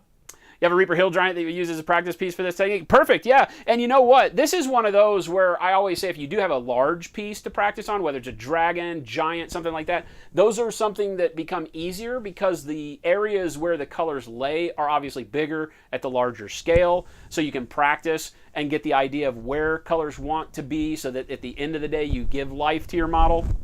And then you can scale that down to 28, 30 mil, the kind of stuff that we use in tabletop gaming all the time, once you start getting a good feel for how you want to place your colors. And like I said, you don't always have to use pinks and greens and blues like I did. Those just tend to work well for Caucasian style skins, even African style skin, Asian, olive, human, we'll call it human skin tones. These are the kind of underpainting colors that I would use all the time. I might even go, we didn't use a yellow, but if I was going for kind of a good dramatic outdoor feel, I could have over the top of the green done yellow on the top areas and then painted the skin over.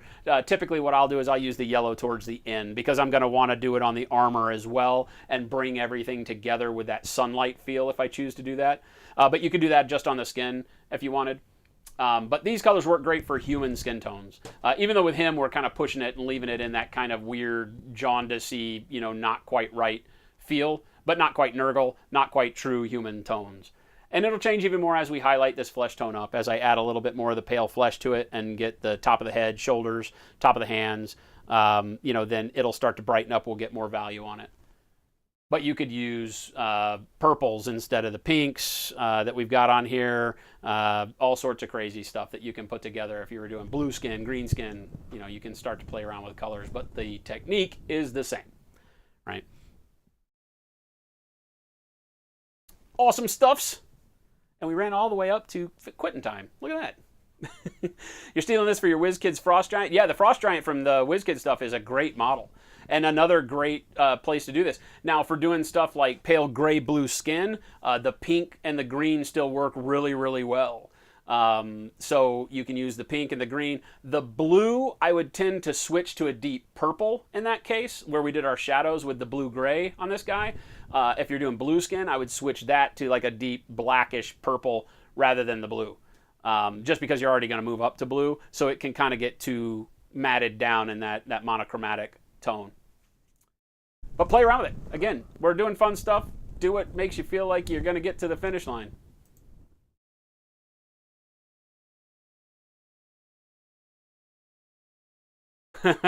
World eaters, quietly and intently watching.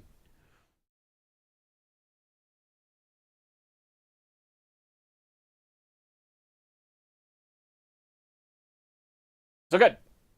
Went through all the questions. I think we hit everybody's questions. If for some reason we did not get to a question that you typed, please ask it now. I'll stick around for a couple of minutes. I don't want to miss anybody. So if you're out there lurking in the background still, Nurble, what's going on? I'm seeing you wave. Good to see you. Feel free to ask. Otherwise, we are done. Thanks, Ray. I'm much happier with them now, yeah. Yeah. She lit up. Let me see this thing, too, because I really like the polka dots. Polka dots are looking very polka dotty. Yeah, see the irritation around them like that? Is that right? Oh, yeah. I mean, you'll go back once you've glazed because it'll knock the yellow down. You'll go back and dot the yellow back in, and that's really what it'll bring it to life. Okay. But, yeah, and I don't know that I'd even go back with the same yellow. I might even go with, like, a paler yellow on it, just with a dot of highlight, because, because that gross pinkish yellow around the edges is awesome. I did the golden brown, and then I did a dot of just the plain yellow. Yeah, but once you do the pink, it changes that color, so you got to go back. Go back so it doesn't look like you just painted pink over the top of it. Right. But, yeah, see, that gives it that skin is irritated around each one of these boils now, and that works really good in contrast with the green. I think that looks great. Right? She's doing kind of exactly the opposite of what we're doing with the underpainting. She's doing all of it on top. She painted her green skin. She glazed purple into the shadows. She's now glazing the irritation on. She glazed the pink onto like the elbow and the knuckles, and she'll keep doing that. So like we said at the beginning, and you've seen me paint this way a lot of times, we'll do it after the fact. Get your skin tones the way you want, and then you can come back in and paint these. He does. He needs something spastic. I dig it. Yeah. Gouda. And you're liking it, which is the biggest thing. Yeah, I'm liking it much better now. Sorry to ask a question at Zero Hour. You notice you're not getting that kind of rich red undertone out of your Pro Acryl copper. It's more a mid-tone brass. Any ideas, or is it more just a mix in some mahogany? Yeah, definitely. The copper can mix in with mahogany. Remember that when I've been doing the stuff that you've seen here recently, I've been putting the copper down and then hitting it with Reikland Flesh Shade. So that is our copper with GW's Reikland Flesh Shade over the top of it, right? And then you put copper back over it and work up to gold if you want. And that's what gives it that rich undertone. When I'm doing gold metal metallic paints, true metallic paints, I just love Reikland Flesh Shade on the yellow metals, right? That's what gives you that kind of hint of that rich kind of shading that pops in every now and then on these, like right in here. Right? But then you can pop it back up. You can work it all the way back up to a bright gold, so it's only a hint of that richness when you get the model turned right, which is kind of what I go for.